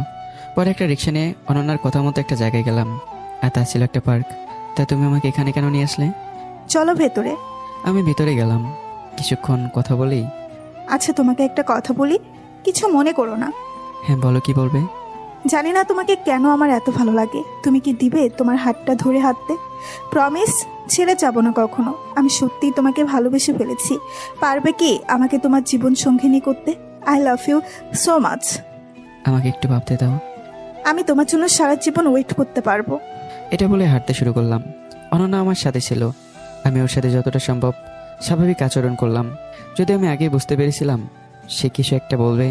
তারপর একই রিক্সাতে আবারও বাসায় চলে আসলাম। সেদিনের মতো দিনটা ভালোই কাটলো। রাতে আমি একটা চিঠি লিখলাম। এদিকে আঙ্কেল মনে মনে ভাবছে একজন বিশ্বাসী লোক পেয়েছি, তার সাথেই আমি আমার অনন্যার বিয়ে দেব। একদম আমার মনের মতো ছেলেটা। পরদিন সকালে অনন্যা তাড়াতাড়ি ঘুম থেকে উঠে পড়ে। আর আমার রুমের দিকে এসে দেখে আমার রুম হালকা চাপানো, ভেতর দিয়ে লক করা ছিল না। কৌতূহলবশত সে রুমে প্রবেশ করলো। রুমে গিয়ে দেখে আমি নেই। ওয়াশরুমের দরজা খোলা। সে ভাবলো এত সকালে সে কোথায় গেল। তখন তার চোখ টেবিলের দিকে গেল। মোবাইলের নিচে একটা কাগজ আটকানো, আর তাতে একটা নোট লেখা। আর অনন্যা নোটটা পড়তে লাগলো। আমি অনেক আগে থেকে তোমাকে পছন্দ করতাম, আর তুমি যে আমাকে ভালোবাসো তা অনেক আগে থেকে আমি জানতাম। কিভাবে জানতাম? আমি তোমার ডায়েরিটা পড়ে জেনেছিলাম। আর হ্যাঁ, তুমি যেদিন তোমার এক আত্মীয়ের বাড়িতে গিয়েছিলে আর আমি একটা বই খুঁজতে তোমার রুমে গিয়েছিলাম, তখন তোমার শখের ডায়েরিটা পাই। তোমাকে না জানিয়ে ডায়েরিটা নেওয়ার জন্য সরি। তোমার বাবা মা যদি আমাকে নাও মেনে নেয়, তুমি আমার সাথে যে কোনো জায়গায় যেতে প্রস্তুত। কিন্তু আমি এতটা স্বার্থপর নয় যে যারা আমাকে আশ্রয় দিল তাদের সাথে বিশ্বাসঘাতকতা করব। আর হ্যাঁ, তুমি নিজের যত্ন নিও। আঙ্কেলের কথা অনুযায়ী চলো। আর উনি যার সাথে তোমার বিয়ে ঠিক করেছেন তাকেই বিয়ে করো। বেঁচে থাকলে আবার দেখা হতে পারে। আমি চললাম অজানা কোনো গন্তব্যে। এটি তোমার আবির। এটা পরে অনন্যা কাঁদতে থাকলো। এমন সময় আঙ্কেল আসলেন। কাঁদছিস কেন? তখন অনন্যা আঙ্কেলকে চিঠিটা দেয় আর বলে আমি চলে গেছি। আঙ্কেল চিঠিটা পড়ে বসে পড়লেন। আর আঙ্কেল বললেন সে একবারে বলতে পারতো। আর আমি তো তোর জন্য যে ছেলেটা ঠিক করেছিলাম সে তো আবিরই। আমি কি জানতাম সে চলে যাবে? আমি কিছু জানি না। তুমি আমার আবিরকে আমার কাছে ফিরিয়ে দাও। চিন্তা করিস না, সে তোর ভাগ্যে থাকলে এমনিতেই আসবে, আর আমি তাকে খুঁজে বের করব। তাই যেন হয়। আর হ্যাঁ, কিছুদিন আগে আঙ্কেল বলেন আমি তোর জন্য একটা ছেলে ঠিক করেছি, আর কোনো কথা বলবি না। ছেলেটা অনেক ভালো, তোর পড়ালেখা শেষ হলে বিয়ে দেব। তখন অনন্যাকে দেখলাম খাবার টেবিল থেকে চলে গেল। আর আঙ্কেল মুচকে আসলেন। আমি ওদের বাসা থেকে বের হয়ে রওনা দিলাম অজানা গন্তব্যে। কোথায় যাব জানি না, পরিচিত কোথাও যাওয়া যাবে না, তাহলে অনন্যা জেনে যাবে। এসব কথা ভাবতেছি আর হাঁটতেছিলাম। তখন একজনের সাথে ধাক্কা খেলাম। আমি তার দিকে তাকিয়ে আছি। আজব তো, দেখে চলতে পারেন না? আমি কিছু বললাম না। তখন ছেলেটি আমার দিকে তাকিয়েই, ভাই আপনি? হ্যাঁ, ছেলেটা হলো নাইম। ওই সে ছেলেটা যে অনন্যার মোবাইল ছিনতাই করতে চেয়েছিল। এখন নিশ্চয়ই বুঝতে পারছেন কে এই ছেলেটা। কেমন আছিস তুই? আর আমাকে তুমি করে বলবি। ভাই আল্লাহর রহমতে ভালোই আছি। আর তুমি যে টাকা দিয়েছিলে তা দিয়ে কতদিন ওই কাজ করে এখন 2টা দোকান দিয়েছি, আর দোকানে 2জন কর্মচারী আছে। তবে আমিও মাঝে মাঝে যাই, আর এখন আমি আর মা মোটামুটি একটা বড় বাড়ি নিয়ে থাকি। তা তুমি কেমন আছো? আছি কোনো রকম। আচ্ছা, একটা থাকার জায়গা জোগাড় করে দিতে পারবি? আর কোনো একটা কাজ খুঁজে নেব। আমি বাড়ি থেকে চলে এসেছি তা তাকে বলেছি, কিন্তু কী কারণে এসেছি তা বলিনি। অন্য কোথাও যাওয়া লাগবে না, আমাদের সাথে থাকবে। 3 রুমের ফ্ল্যাট, একটা খালি পড়ে আছে। তোমার অবশ্যই কোনো চাকরি হয়ে যাবে। আর মাকে তোমার কথা বলেছিলাম, মা তোমাকে দেখতে চেয়েছেন। আচ্ছা চল নাইম, এখানে কোনো একটা কাজে এসেছিলাম, তার সাথে যে দেখা হবে আমি ভাবতে পারিনি। আমি আর নাইম চলে আসলাম তাদের বাসায়। এই বাসাটা অনন্যদের বাসা থেকে অনেকটা দূরে, রিক্সাতে আসলে প্রায় 1 ঘন্টা লাগবে। এটা শহর, এক বাসা থেকে অন্য বাসার লোকদের চেনা যায় না, আবার এত দূর তা তো কখনোই সম্ভব নয়। আমি রুমে প্রবেশ করলাম। মা দেখো কাকে এনেছি। কাকে এনেছিস? ওই সে তোমাকে যার কথা বললাম, তোমাকে ওই ভাইটা। আন্টি আমাকে আপ্যায়ন করলেন, আর নাইম বললেন সে বাসা থেকে রাগ করে এসেছে, পড়েছে, তাই আমাদের এখানে থাকবে। তাতে কোনো সমস্যা নেই, তার যতদিন ইচ্ছা থাকবে, কোনো সমস্যা নেই। আর আমাকে আমার রুম দেখিয়ে দিল। দুপুরে খাওয়া দাওয়ার পর নাইম আমাকে নিয়ে একটা দোকানে গেল, কিছুটা বড় দোকান। ওখান থেকে ও একটা শার্ট প্যান্ট নিল আর বলল, এটা আমার দোকান। তাহলে তো অনেক উন্নতি হয়েছে। আপনি সেদিন আমাকে এই পথ না দেখালে হয়তো পারতাম না। তারপর বাসায় চলে আসলাম। পরের দিন চাকরি খুঁজতে বের হলাম। আর চাকরির জন্য কাগজপত্র লাগবে, তাই কলেজ থেকে সার্টিফিকেট ও টিসি আনলাম। টিসি আনলাম এজন্য যেন অনন্যার সাথে আমার দেখা না হয়। চাকরি খুঁজতে খুঁজতে একটা পেয়েও গেলাম। অফিসটা খুব বড় না, মাঝারি, প্রায় 200 থেকে 300 কর্মচারী আছে।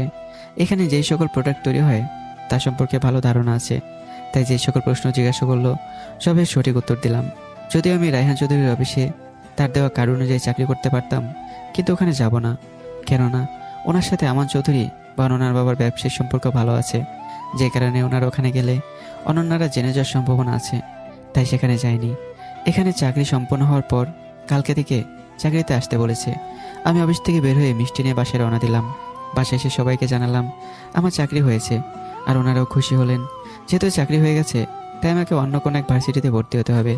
বাসা থেকে প্রায় অনেক দূরে একটা ভার্সিটি, সেখানে ভর্তি হলাম। অবশ্য অফিস থেকে অনেকটা কাছে। আর নাইমও এখন ইন্টার 2য় বর্ষে পড়ে। পরের দিন সকালে নাস্তা করে রওনা হলাম অফিসের দিকে। আজকে অফিসের প্রথম দিন, সেভাবে নিজেকে প্রস্তুত করেছি। অফিসে যাওয়ার পর আমার ডেস্ক দেখিয়ে দেওয়া হলো, আর আমি ওখানে গিয়ে বসলাম। আর তখন পিয়ন এসে বলল, স্যার, আপনাকে তার রুমে ডেকেছেন। আচ্ছা আমি আসছি। এটা বলে পিয়ন চলে গেল। আমি বসের রুমের দিকে যেতে লাগলাম। এর মাঝে অফিসের কিছু বিবরণ দেই। এখানে সবাই আমার থেকে বয়সে বড়, আর শুনেছি বস নাকি অনেক ভালো। এর মাঝে আমি বসের রুমের সামনে এসেই, স্যার আসতে পারি? আসেন। আমাদের বসের নাম জয়, আর উপাধি বা বংশের নাম খান। বয়সে আমার মতোই হবে। ওনার বাবা থেকে সব বুঝিয়ে দিয়েছেন, বাবার একমাত্র ছেলে। তা আপনার নামই তো আবির। এই ফাইলটা নাও আর সম্পূর্ণ করে দাও, আজকেই দিতে হবে এটা। আচ্ছা। আমি বসের রুম থেকে গিয়ে আমার ডেস্কে বসে পড়লাম, আর স্যারের কথা মতো ফাইলটা রেডি করলাম। যেহেতু এই কাজে আমার ধারণা অনেক, তাই আমি কিছু সময়ের মধ্যেই কাজটা করে ফেললাম। আমার কাজের গতি দেখে স্যার অবাক হলেন। এত তাড়াতাড়ি কাজ সম্পূর্ণ করলেন কেমনে? আমার এই বিষয়ে ধারণা আছে ভালোই, তাই পেরেছি। সেদিনের মতো আরও কিছু কাজ করে বাসায় চলে আসলাম। আর বাসায় এসে আমার জন্য একটা সারপ্রাইজ অপেক্ষা করছে তা আমি জানতাম না। কেননা নাইম আমার জন্য একটা মোবাইল কিনে এনেছে, সাথে একটা সিমও আছে। আমার ফোন কেনার কারণ, আগের ফোন আমি অনন্যাদের ওখানে রেখে এসেছি। আমি ফ্রেশ হয়ে আরাফাতের কাছে ফোন দিলাম। মা কেমন আছে? ভালোই। কিছু সময় কথা বলে ফোনটা রেখে দিলাম। এভাবে চলে গেল 3 মাস। এখন আমার প্রমোশন হয়েছে ম্যানেজার পদে। ধীরে ধীরে জয়দের অফিসটা অনেকটা বড় হয়েছে। এখন তাদের কর্মী প্রায় 1000। আগের বাসায় আর থাকি না। অফিস থেকে যে ফ্ল্যাট দেওয়া হয়েছে ওটাতে আমরা থাকি। সাথে একজন কাজের মেয়েও আছে। কেননা স্যার আমার কাজ দেখে আমাকে প্রমোশন দিয়েছে। স্যার আমার কিছুদিনের ছুটি লাগবে। কি জন্য? আমার 2য় বর্ষে পরীক্ষা শুরু হবে। আচ্ছা ঠিক আছে। এই কারণে আমি 15 দিনের ছুটি নিলাম। আজকে পরীক্ষা, তাই প্রিপারেশন মোটামুটি নিয়ে কলেজে গেলাম। আমার সিট খুঁজে আমি আমার সিটে গিয়ে বসলাম। কিছুক্ষণ পর একজন রুমে প্রবেশ করলো, যাকে দেখে আমি অবাক। কেননা সে আর কেউ নয়, সে জয়, মানে আমার স্যার। স্যার আপনি এখানে? কিন্তু তুমি এখানে কেন? আমি তো এখানেই পড়ি। আমিও তো এখানেই পড়ি। তাহলে তো ভালোই হলো, আজ থেকে এখানে কোনো স্যার না, আমরা দুজন বেস্ট ফ্রেন্ড। এর মাঝে নো তুমি, নো আপনি, শুধু তুই, ঠিক আছে? আচ্ছা স্যার। থুকু জয়। আমার পাশের সিটে স্যার মানে জয়ের সিট পড়েছে, তাই দুজনকে হেল্প করে পরীক্ষাটা দিলাম। ঠিকমতো পড়তে না পারায় পরীক্ষা অতটা ভালো হয়নি। তবে যেদিন রেজাল্ট দিল দেখলাম আমি আর জয় দুজনেই টপ 20-এর মধ্যে আছি। এভাবে কয়েকটা মাস কেটে যায়। এখন জয় আমার অনেক ভালো বন্ধু। সে যেখানে যায় আমাকে নিয়ে যায়, এমনকি তার বাসায়ও অনেকবার গিয়েছি। এমনকি একদিন অফিসের কাজে এক জায়গায় যেতে হবে, তাই জয় তার সাথে আমাকেও নিয়ে গেল। আর যেখানে যাওয়া হলো তা ছিল সিলেট। আমি আর জয় রেডি হয়ে নিজস্ব গাড়ি থাকতে বাসের টিকিট কাটলাম। আর সিটে গিয়ে বসার সময় একটা ঘটনা ঘটলো। জয়ের আমার দুজনের সিট ভিন্ন জায়গায় পড়লো, তাই অন্যজনের সাথে সিটটা পরিবর্তন করতে চাইলাম, কিন্তু পারলাম না। এদিকে ওর সাথে একটা ছেলে বসলো, আর আমি আমার সিটে বসে পড়লাম। কিছুক্ষণ পর একটা মেয়ে বাসে উঠলো, আমার সমবয়সী হবে, আর আমার পাশে এসেই বসলো। আমি আরেকটু জানালা দিকে সরে বসলাম। আপনার নামটা জানতে পারি? আমার নাম আবির। আপনার? আমার নাম নীলা। ও আচ্ছা, আপনি কি সিলেট যাচ্ছেন? হুম, তা আপনি কি কারণে যাচ্ছেন? ফ্রেন্ডদের সাথে ঘুরতে, প্লাস অফিসের একটা কাজে। ও, আমিও অফিসের একটা কাজে যাচ্ছি। যাওয়ার মাঝে ওর সাথে আরো কথা হলো, আর যেহেতু সমবয়সী তাই ও বললো তুমি করে বলতে, তাই আমি ওরে তুমি করে বললাম। এদিকে অনেকক্ষণ পরে আমরা সিলেট এসে পৌঁছালাম। অনলাইনে বুকিং করা একটা হোটেলে আসলাম। 2 রুম বুক করা ছিল, তাই যে রুমে চলে গেলাম। পরদিন ঠিক করলাম জাবলং ঘুরতে যাব, আর অফিসের কাজটা আরও 2 দিন পরে, তাই আজকে ঘুরতে বের হলাম। ঘুরলাম আর অনেক ছবিও তুললাম। তারপর বাসায় চলে আসলাম। পরদিন অফিসের কাছে যেতে হবে। এখানে প্রায় অনেক কোম্পানি রয়েছে, যার মধ্যে যাদের কোম্পানির কাজ ভালো হয়েছে তাদের কাজটা দেওয়া হবে। প্রায় 20 কোটি টাকার লেনদেন, তাই ভালো কোম্পানিকে দেওয়া হবে। ওখানে গিয়ে আমি অবাক, কেননা নীলাও এখানে উপস্থিত। ও এসেছে আর কে কোম্পানি অফ ইন্ডাস্ট্রি থেকে। আর যারা কাজ দেবে তাকে দেখে আমি আরও বেশি অবাক হয়েছি, কেননা তিনি হলেন রায়হান চৌধুরী। দেশে বিদেশে ওনার অনেক ব্রাঞ্চ রয়েছে। কিছুক্ষণ পরে জয়দের কোম্পানির নাম বলা হলো, কেননা বিগত কয়েক মাসে ভালো পজিশনে চলে এসছে। যখন ডাক দেওয়া হলো তখন জয় গেল। সব কাগজ বুঝিয়ে আসতে আমাকে যেতে বলেছিল, কিন্তু আমি চাইনি, কেননা উনি আমাকে চিনে ফেলতে পারেন এজন্য। আর জয়কে অনেকে অভিনন্দন জানালো। জয় আসার পর নীলা জয়কে অভিনন্দন জানালো, আর জয় এসে আমাকে বলল, তুই থাকার কারণে এত দূরে আসতে পেরেছি। তারপর আমি আর জয় চলে আসলাম। আর 2 দিনে অনেক জায়গায় ঘুরে ঢাকা ব্যাক করলাম। আর যে প্রজেক্টটা দেওয়া হয়েছিল সেই প্রজেক্ট সঠিকভাবে সম্পূর্ণ করা হলো। কিছুদিনের মধ্যেই জয়দের কোম্পানি আরও ভালো পজিশনে চলে আসলো। এমনকি একদিন আমার গাড়ির কিছুটা সমস্যা হয়ে আমি রিক্সাতে অফিসে যাচ্ছিলাম, তখন দেখলাম নীলা হেঁটে কোথাও যাচ্ছে। আমার জানা মতে ওর অফিস তো এদিকে না, তাহলে কোথায় যাচ্ছে? আমি ওকে ডাক দিলাম আর বললাম, কোথায় যাচ্ছ?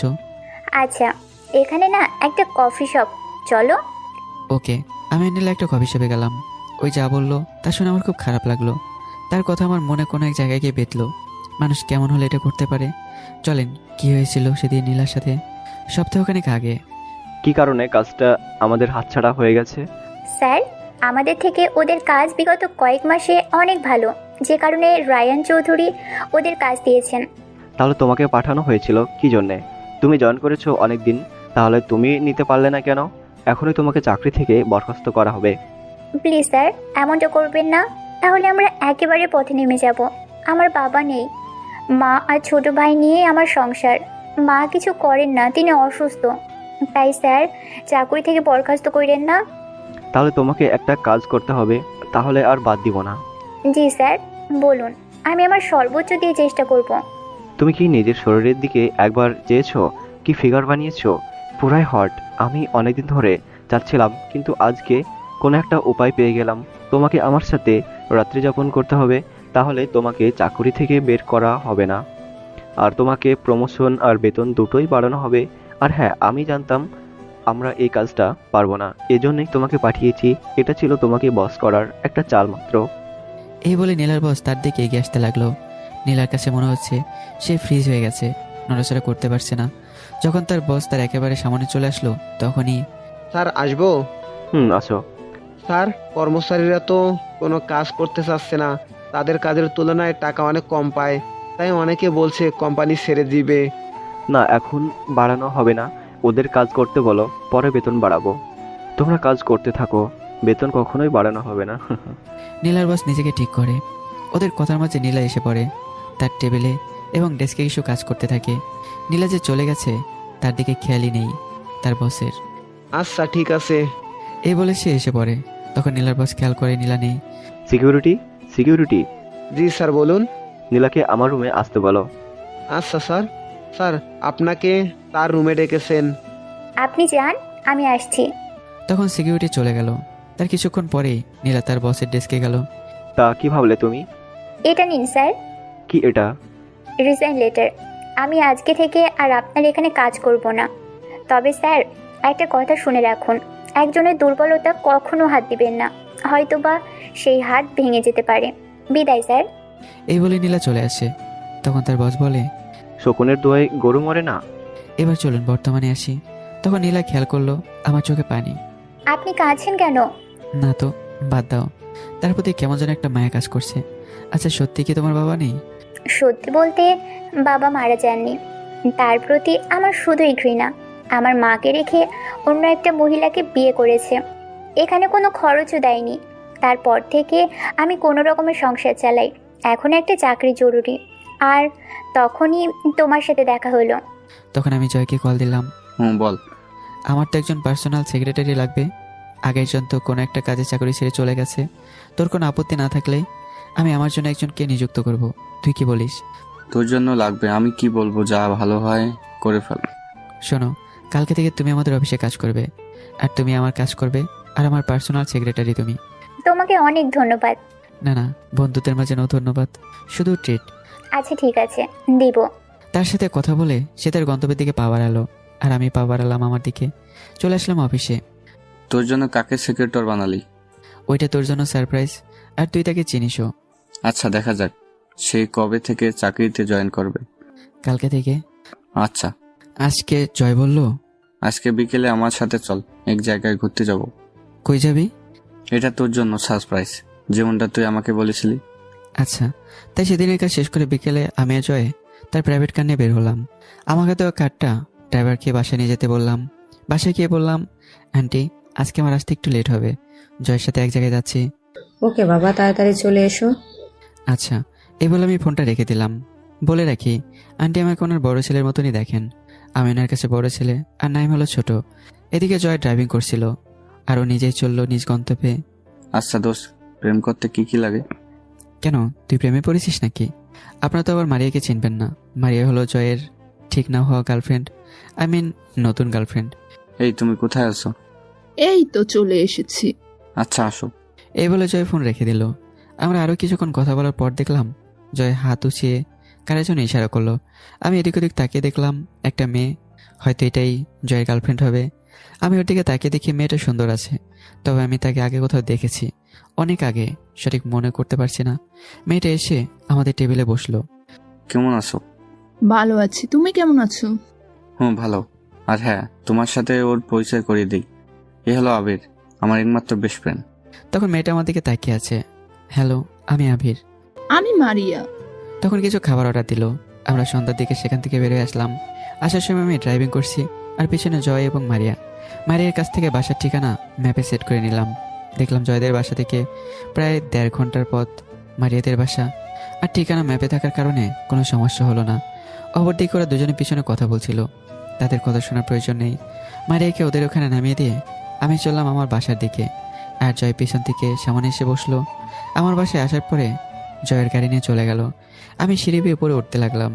আপনাদের একটা কথা বলে রাখি, এখানে আসার পর মাঝে মাঝে আরাফাতের সাথে আমার কথা হয়। আমি আমার ফ্ল্যাটে এসে কলিং বেল দিলাম, আর নাইম এসে দরজা খুলে দিল। এখন নাইমের পড়ালেখাও ঠিক মতোই চলছে, আর আমার পড়ালেখা হয় মাঝে মাঝে। সকল কাজের মধ্যে পড়ালেখা করার সময় হয় না। আমি বাসায় গিয়ে আজকে কিছুক্ষণ পড়লাম। তারপর আন্টি এসে খাবারের জন্য ডাক দিল। খেয়ে রুমে এসে ফোন টিপতে শুরু করলাম। ফোন ব্যবহার করতে করতে কখন যে ঘুমিয়ে পড়ি ভাবতে পারিনি। পরদিন সকালে আজানের সময় আমার ঘুম ভাঙে। আমি একটু উঁচু করে নামাজ পড়ে নিলাম, আর একটু হাঁটতে বের হলাম। তারপর বাসায় এসে সকালের খাবার খেয়ে অফিসের উদ্দেশ্যে রওনা দিলাম। স্যার, গাড়ি স্টার্ট নিচ্ছে না, গ্যারেজে নিতে হবে। আচ্ছা, নিয়ে যাও। আমি গাড়ি থেকে নেমে একটা রিক্সা নিয়ে অফিসে যাত্রা করলাম। অপরদিকে নীলা আমার আগে অফিসে পৌঁছে গেছে, আর জয় নীলাকে দেখে তো অবাক। আরে নীলা, তুমি আমাদের অফিসে কি মনে করে? কেন, আবির বলেনি আমি তোর পার্সোনাল সেক্রেটারি? ও আচ্ছা, তারপর ও আমাকে সারপ্রাইজ দিতে চেয়েছিল, আর এই যে তুমি, তা আমি ভাবতে পারিনি। তুমি এখানে আসলে কেন? তারপর নীলা জয়কে সব বলল। এর মাঝে আমি চলে আসলাম। কি ব্যাপার, কি কথা হচ্ছে? তোর সারপ্রাইজ তো এখন আমার সামনে। আমি নীলা আমার রুমে এসে বললাম। আমার পাশে তার ডেস্ক, তবে এর মাঝে একটা কাচের ব্যবধান, মানে একটা গ্লাসের দেয়াল। নীলাকে অল্প বোঝানোর পরেও সব বুঝে নিল, কেননা ও বেশ দক্ষ এই বিষয়ে। আমি খেয়াল করলাম সে কাজ অনেক দ্রুতই করে, তাই আমার কাজ কমে গেল, প্রায় নাই বললেই চলে। এমনি একদিন আমি একটা কাজ করছিলাম, তার কাজ না থাকায় সে আমার কাছে আসে, আর আমার ফাইলটা নিয়ে নেয়, আর সে নিজেই সলভ করে দেয়। এখন জয়দের কোম্পানি বাংলাদেশের টপ 5 অবস্থান করছে, আর তাদের ব্রাঞ্চও আছে 6টা। এমন সময় নীলা বলল, চল আজকে কোথাও ঘুরতে যাই। আমি রাজি হয়ে গেলাম, আর জয়কে বলে 1 ঘন্টা আগে ছুটি নিয়ে বের হয়ে গেলাম। তবে গার্লফ্রেন্ড বয়ফ্রেন্ড বলে ভুল করবেন না। নীলা এখন আমার ব্যাপারে সবই জানে। আমরা দুজনই ভাই বোনের মতো। আমি আরও ঘুরতে গেলাম একটা পার্কে। ওখানে গিয়ে দেখি মেহেদিও আছে, তার সাথে লিমা নাকি আজকে তার ফুপির বাসায় যাবে, তাই জন্য মেহেদির সাথে দেখা করতে এসছে। আর লিমার ফুপির বাড়ি আমাদের গ্রামে, আমাদের বাসা থেকে বেশি দূরে না, আমাদের একটু গ্রাম সাইড, তাই হেঁটে বসাতে প্রায় 25 মিনিট সময় লাগে। তুই ভার্সিটি থেকে চলে আসলি কেন? আমি ভাবলাম তাহলে অনন্যা কিছু বলেনি। এখানে একটা চাকরি পেয়েছি, তাই এখানে এসে পড়েছি, কিন্তু তাদের কোম্পানির নাম বললাম না। তাকে অনন্যা কিছু বলেনি?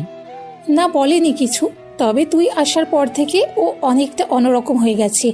ঠিক মতো ভার্সিটিতে আসে না, কথাও বলে না ঠিক মতো। তোর সাথে কি এই চিনলাম না তো। ওর সাথে তো তোদের পরিচয় করাতেই ভুলে গেছি। ও আমার বোনের মতো, একসাথে কাজ করি। ওর নাম নীলা। হ্যালো, আমি নীলা। আমি লিমা। আমি মেহেদি। কেমন চলছে তোদের দিনকাল? ভালোই। বাবারও হোটেলে খাওয়া পড়ালেখা শেষ করে চাকরি করব।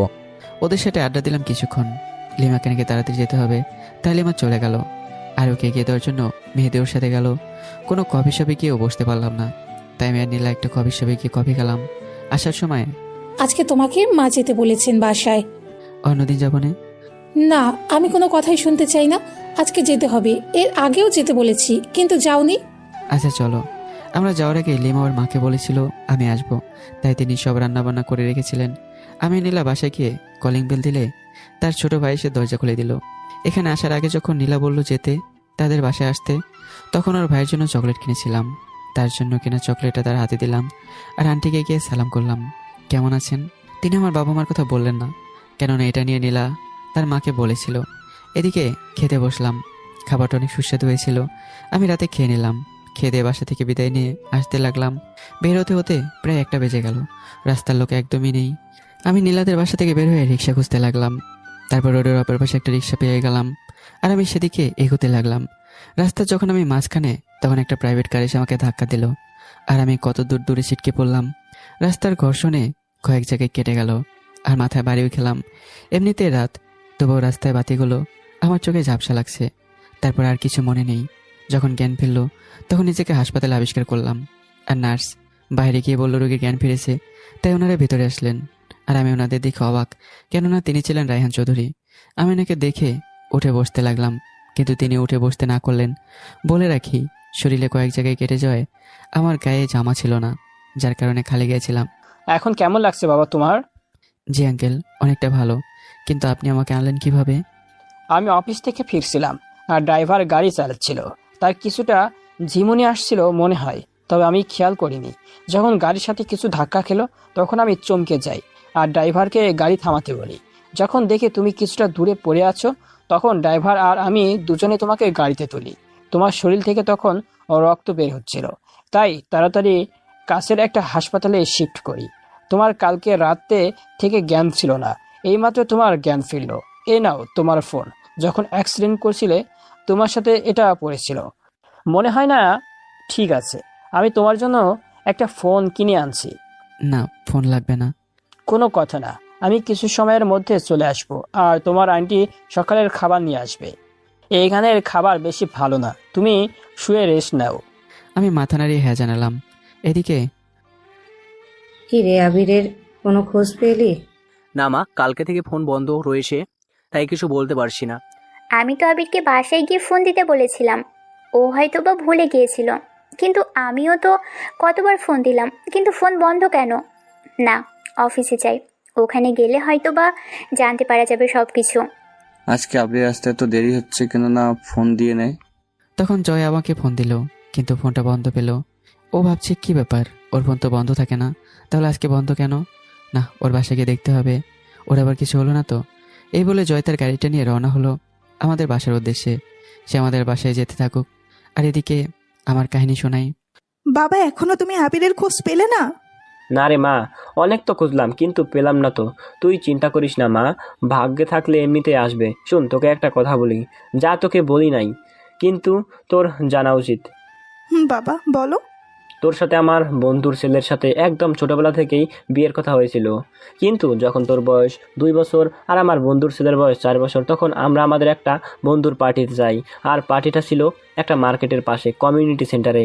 যে পার্টি দিয়েছিল তার মেয়ের জন্মদিন উপলক্ষে ছিল, তো সবই ঠিকঠাক ছিল। কিন্তু যখন পার্টিতে কেক কাটা হয় তখনই তুই তোর মায়ের কুলে ছিলি, কিন্তু আমার ওই বন্ধুর ছেলে ওর মায়ের কোল থেকে নেমে পড়ে, কিন্তু ওর মায়ের ওই দিকে খেয়াল ছিল না। সে হাঁটতে হাঁটতে ওইখান থেকে বের হয়ে যায়, সিকিউরিটিরা খেয়াল করেনি। কিন্তু তারপরে অনেক খোঁজা হয় কিন্তু পায় না। আর যখন আবির আমাদের এখানে আসে, তার আচরণ দেখে আমি তোর সাথে তাকে বিবাহ দিয়ে আমি মুক্তি নিতে চেয়েছিলাম, কিন্তু ভাগ্যের নির্মম পরিহাসে ওটাও হলো না। সে চলে গেল। যদি আমরা ভুল বুঝি, এজন্য কতটা ত্যাগ করলো আবির। অন্যদিকে লিমার ফুপির বাড়িতে গিয়ে গত রাতে আজকে পুরনো সে জায়গায় ঘুরতে বেরোয়েছে। প্রায় 2 বছর ধরে এখানে আসে না। পুরনো জায়গাটা প্রায় আগের মতোই আছে, শুধু কিছু কিছু জায়গায় পার্থক্য।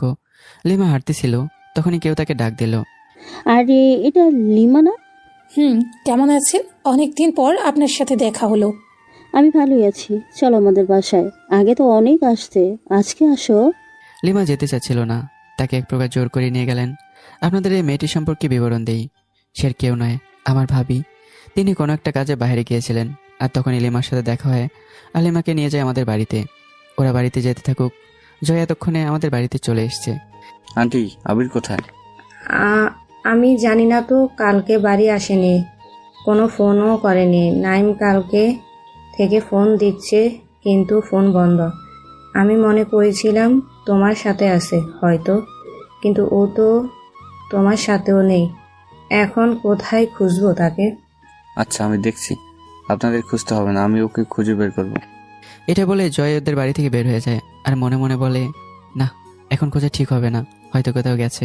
ফোনটা মনে হয় হারিয়ে গেছে, আমাকে অপেক্ষা করতে হবে ওর ফোনের আশায়। এখন অফিসে যাই, এটাই ভালো হবে। আবার নীলা অফিসে এসে দেখে জয় আর আমি কেউই নেই এখানে। তখন নীলা ভাবলো হয়তো জয়ের সাথে আমি কোথাও গেছি। ওর ধারণা ভুল, কেননা কিছুক্ষণ পর জয় অফিসে আসলো একা। কাজে মন দাও, আমি ওকে খুঁজে বের করব। তখন নীলা তার ডেস্কে চলে গেল আর ভাবলো, আমি যদি কালকে ওকে বাড়িতে নিয়ে না যেতাম তাহলে হয়তো তেমনটা হতো না। সব দোষ আমার। এতক্ষণে লিমার ভাবে বাসায় পৌঁছেও গেছে। কেমন আছো তুমি মা? ভালো আন্টি, আপনি কেমন আছেন? ভালোই। তোমার বাবা মা কেমন আছেন? ভালো। আচ্ছা আন্টি, আবির কই?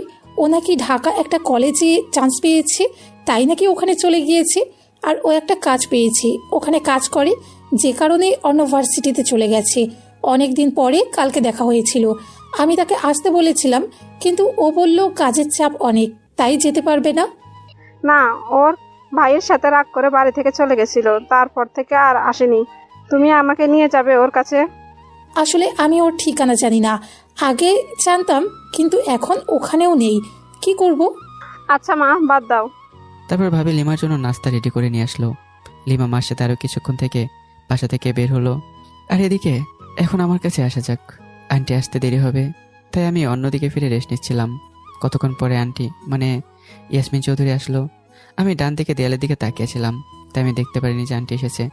আন্টি এসে আমাকে যখন ডাক দেবে তখন ওনার চোখ আমার পিঠের উপরে যায়, এক দৃষ্টিতে সেদিকে তাকিয়ে থাকে, আর ওনার চোখ দিয়ে জল পড়ছিল। আমি যখনকার উপস্থিতি বুঝতে পেরে ওনার দিকে তাকালাম, তখন দেখলাম ওনার চোখে পানি। আপনার চোখে পানি কেন? আচ্ছা বাবা, তোমার পিঠের ওপরের দিকে একটা সিংহ চিহ্ন আছে, ওটা কিসের? আমি জানি না, এটা অনেক আগে থেকেই আমার আছে। যখন আমি মাত্র বুঝতে শিখেছি তখন থেকে দেখেছি এটা আমার কাছে। বাবা, তুই এতদিন কই ছিলি? তুই আমার হারিয়ে যাওয়া বড় সন্তান। আজ থেকে 17 বছর আগে তুই হারিয়ে গিয়েছিলি। এটা বলে উনি আমাকে জড়িয়ে ধরলো। আমি কিছু বুঝতে পারছি না, উনি কিভাবে আমার মা? আমার মা তো আছেন, তাহলে কি ভাইয়া যে কথা বলেছিল ওটাই ঠিক? চলেন যাই একটু ফ্ল্যাশব্যাকে। যেদিন ভাই আমাকে মেরেছিল সেদিন মা সহ অন্যেরা যখন ঘরে যায় তখন ভাই বলে, তুই আমার আপন কেউ না, আমি আমার এই সব সম্পত্তি একটু তোকে দিব না, পারলে তুই নিজে বড় হবি কখনো। আমি তখন ভাইয়ের কথায় কিছুই বুঝছিলাম না। আজ বুঝতে পারছি কেন ভাই এই কথাটা বলেছিল। আর আজ আপনারাও বুঝতে পারলেন আমি কেন বলেছিলাম আমাকে অনেক বড় হতে হবে।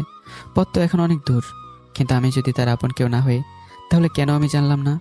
আশেপাশের লোকেরাও তো জানবে, কিন্তু তারাও কেন জানালো না? এটা হয়তো একটা রহস্য, কিন্তু এটাও বলবো, তবে এখন না। এখানে যা যা হচ্ছিল সব আমার মাথার উপর দিয়ে যাচ্ছিল, তবুও নিজেকে ঠিক করলাম, কেননা শেষ পর্যন্ত আমাকে পৌঁছাতেই হবে। তখনই দেখলাম রায়হান চৌধুরী মানে বাবা রুমে প্রবেশ করলেন আর তিনি দেখলেন মা আমাকে জড়িয়ে ধরে আছে। আপনাদের বলে রাখি, আমি আমার পালিত মাকে আম্মু বলবো, আর এনাদের মানে আপন মা বাবাকে মা বাবাই বলবো, তাহলে আপনাদের আর সমস্যা হবে না। বাবা ভিতরে এসে দেখলেন মা আমাকে ধরে কান্না করছে। তখনই, তুমি ওকে ধরে কান্না করছো কেন? দেখো, এটা আমাদের হারিয়ে যাওয়া ছেলে আব্দুল্লাহ, যে নামে তুমি তোমাদের কোম্পানি করেছো। আপনারা অবশ্যই জানেন এই কোম্পানি সম্পর্কে, যেটাতে আমার ফ্রেন্ডরা কাজ করতে চায়। ও কিভাবে আমার ছেলে? ওর ফিটে দেখো, তোমার মতো জন্ম দাগ রয়েছে। বাবা আমাকে এসে জড়িয়ে ধরলেন। আমি জানতাম তুই একদিন আমাদের কাছে ফিরে আসবি। আল্লাহ নিষ্ঠুর না, আর আমি তোকে ফিরে পেয়েছি। বাবা আমার জন্য নানা ফোনটা আমাকে দিলেন। আমার আগের ফোনটা একেবারে অচল হয়ে গেছে, তবে সিমটা দেখলাম ঠিক আছে, তাই সিমটা নতুন ফোনে ভরে নিলাম। আর একের পর এক মেসেজ আসতে শুরু করলো। আর জয় আর নাইমের ফোন থেকে মেসেজ আসলো। আমি যখন সবাইকে ফোন দিয়ে বললাম আমি হসপিটালে, তখন জয়, নীলা আন্টি মানে নাইমের মা, নাইম সবাই চলে আসলো। আর এসে যখন জানতে পারলো আমি এদেশের টপ বিজনেসম্যানের ছেলে, তখন তারাও অবাক, তারাও খুশি হলো। তখন বাবা বলল, তোমাকে কালকে বাসায় নিয়ে যাব। আচ্ছা বাবা, সমস্যা নেই, তবে আমি এখনই তোমার কাজ ধরতে পারবো না, আর 2-3 মাস পরে তোমার কাজ ধরবো। এর মাঝে নাইমের পরীক্ষাও শেষ হবে, আর নাইম জয়ের কোম্পানিতে আমার পদে কাজ করতে পারবে। ও খুব বুদ্ধিমান। আচ্ছা। আজকে আমাকে বাসায় আনা হলো। এটা বাসা না, একটা বড় রাজপ্রাসাদ। আমি যাওয়ার পর রায়হান চৌধুরীর মেয়ে বা আমার ছোট বোন আমার কাছে আসে। ও কে মা? ও তোমার বড় ভাই হয়, তুমি ভাই বলে ডাকবে। আচ্ছা ঠিক আছে। আমি অসুস্থ থাকায় কোলে নিতে পারলাম না। এদিকে অনন্যার বাবা মানে আমান সাহেবের কাছে ফোন আসলো, আর ওপাশ থেকে বলল, আমি আমার হারিয়ে যাওয়া ছেলেকে খুঁজে পেয়েছি। তার কথা শোনা আমান সাহেব অনিষ্ট আশ্চর্য হয়েছেন। তিনি ভাবিয়েছেন অন্য কি তার ছেলেকে মেনে নিবে। আমি তো তাকে কথা দিয়েছি বিয়ে দিব, আমার কথা কি রাখতে পারবো? আমান সাহেবের বন্ধু তাকে কে বলেছে সেদিকে পরে আসি। 1 সপ্তাহ পর আমি অনেকটা সুস্থ, তাই জয়দের অফিসে গেলাম।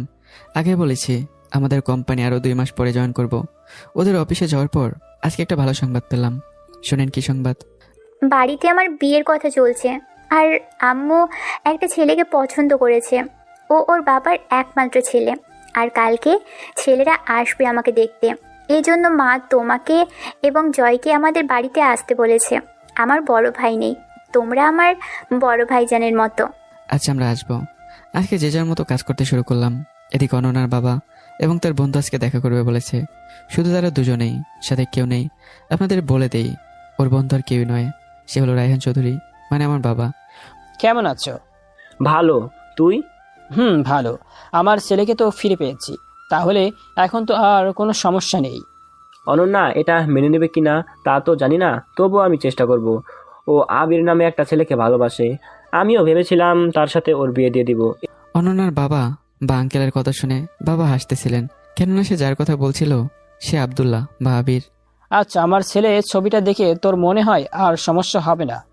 এটা বলে বাবা তার ফোনে আমার ছবিটা এগিয়ে দিলেন। দেওয়ার সময়, আমার কোনো সমস্যা নেই, তবে অনন্যা রাজি থাকলেই হয়। এরপর যখন আঙ্কেল ছবিটা হাতে নিলেন তখন এক প্রকার চমকে গেলেন, কেননা এটা কিভাবে হতে পারে? সে আমাদের যা বলেছিল তার সঙ্গে এটা তো মিলছে না। কিরে, আশ্চর্য হচ্ছিস নাকি? আমিও চিনতে পারিনি। বাবা ওনাকে সবকিছু বললেন, আর আঙ্কেল কিছু বললেন না। আচ্ছা, তুই অনন্যাকে বলিস আবিরই আমার ছেলে। না, এখন কিছু বলা যাবে না। অনন্যার জন্য এটা একটা সারপ্রাইজ বলতে পারিস। আচ্ছা, তবে হিতে বিপরীত যেন না হয়। আচ্ছা, দেখা যাবে। আরো কিছুক্ষণ ওনারা গল্প করে যে যার গন্তব্যে পা বাড়ালেন। দেখতে দেখতে বিকেল হয়ে গেল। আমি এখন বের হলাম, তুই এদিকটা সামলে নিস। কেন, কি কাজ? তোর ভাবি যেতে বলেছে। আচ্ছা যা। জয় চলে গেল। সেদিনের মতো আমি নীলা কাজ করে চলে আসলাম। এদিকে জয় ওর গার্লফ্রেন্ডের সাথে দেখা করতে গেল। কি হলো, আজকে তো ইমার্জেন্সি ডেকেছো কেন? বাবা আমার বিয়ে নিয়ে বাসায় আলোচনা করছে। হট, কি বলো? তুমি কিছু একটা করো, না হলে অন্য ছেলেকে আমি মানতে পারবো না। আচ্ছা, আমি বাবা মাকে কালকে তোমাদের বাসায় পাঠাবো। আচ্ছা বাবু। আমি বলছি না এইগুলো আমার ভালো লাগে না, আমার নাম আছে না। আচ্ছা। পরের দিন নীলা অফিসে আসলো না। আমি আর জয় গেলাম না অফিসে। আজকে জয়ের বাবা অফিসে গেল। দুপুরের দিকে কিছু মার্কেট করে আমি এবং জয় রওনা দিলাম নীলাদের বাসার উদ্দেশ্যে।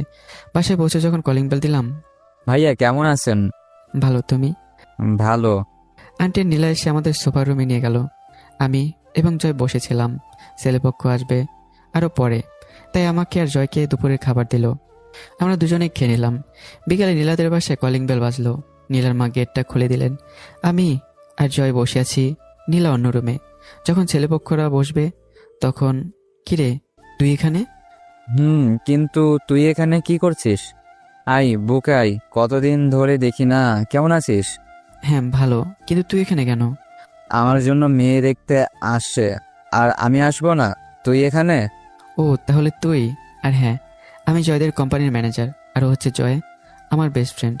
নীলার সাথে আমার একটা ঘটনাচক্রে পরিচয়, তারপর থেকে আমরা ওর ভাইয়ের মতোই। নীলা ভালো, তোর সাথে মানাবেও।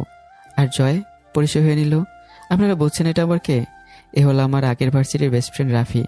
আর আপনাদের বলেছিলাম যে একজন তার বাবার কোম্পানিতে কাজ করবে, আর এই হচ্ছে সেই। পরিচয় পর্ব শেষে নীলার এক বান্ধবী নীলাকে সাজিয়ে তাদের সামনে আনলো।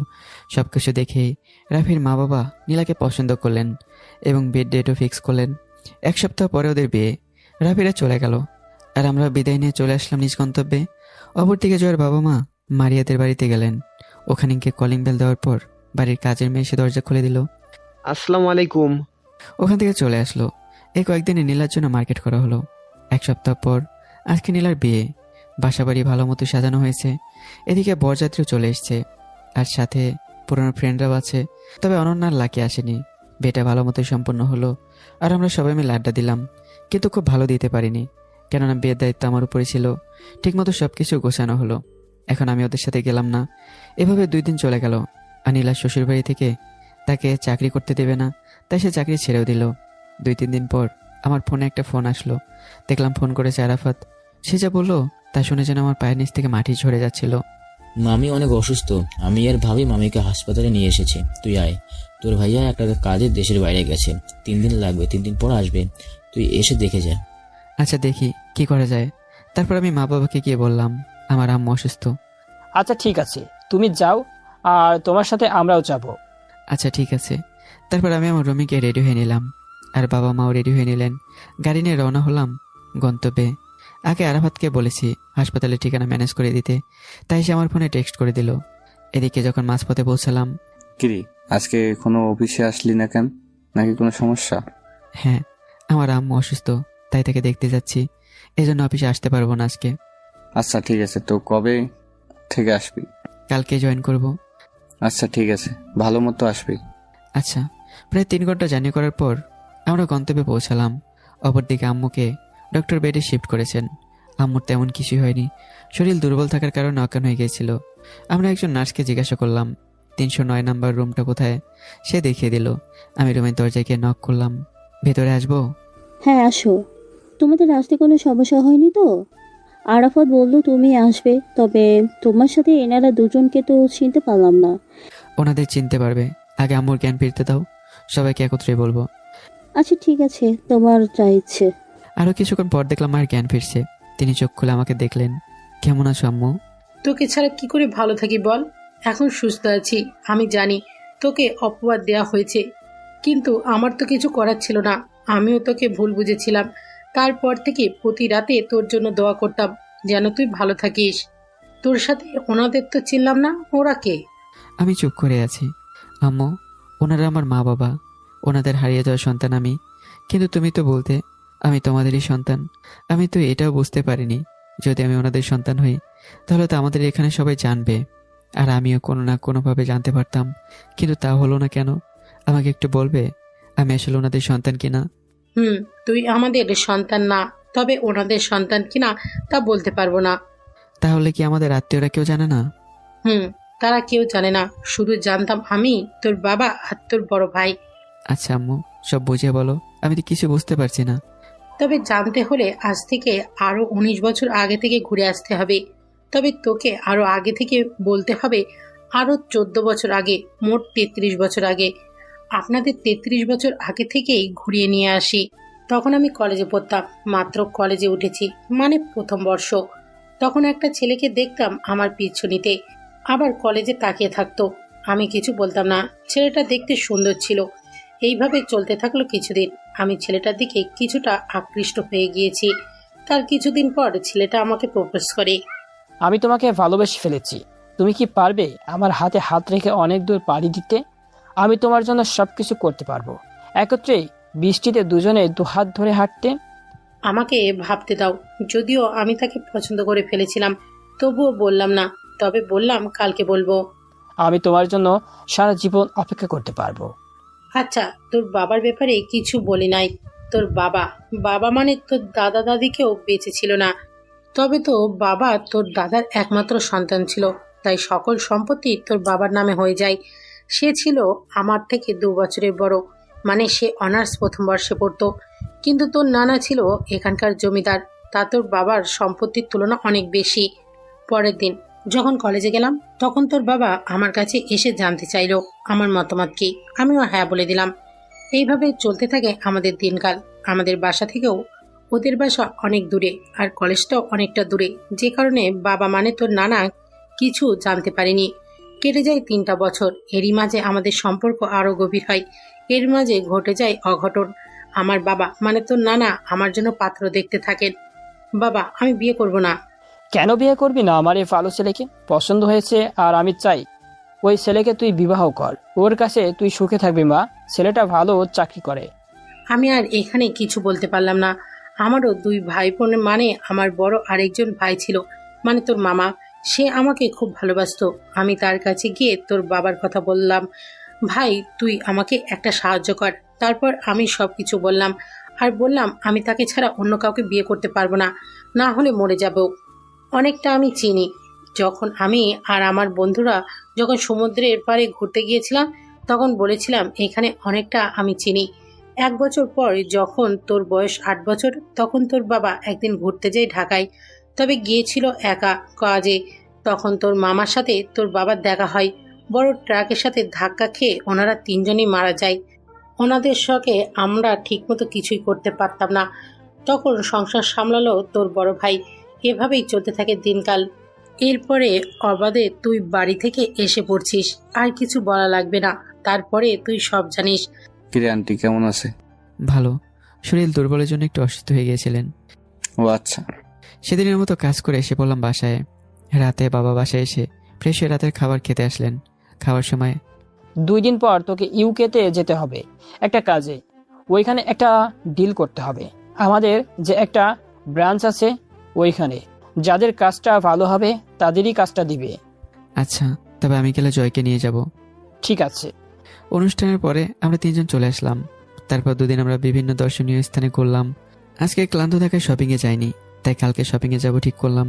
পরদিন এলট্রিনের কাছ থেকে জানতে পারলাম অমুক জায়গায় একটা শপিং মল আছে, এটা খুব ভালো আর সব কিছু পাওয়া যায়। তাই আমরা রেডি হলাম, রওনা হলাম সেই মার্কেটের উদ্দেশ্যে। আমি অল্প কিছু কিনলাম, মা বাবার জন্য কিছু কিনে নিলাম, আর এলট্রিনও কিছু কিনলো। অপরদিকে জয়ের জন্য অনেক কিছু কেনা লাগলো, বিয়ে বলে কথা, কিন্তু টাকা আমি দিলাম।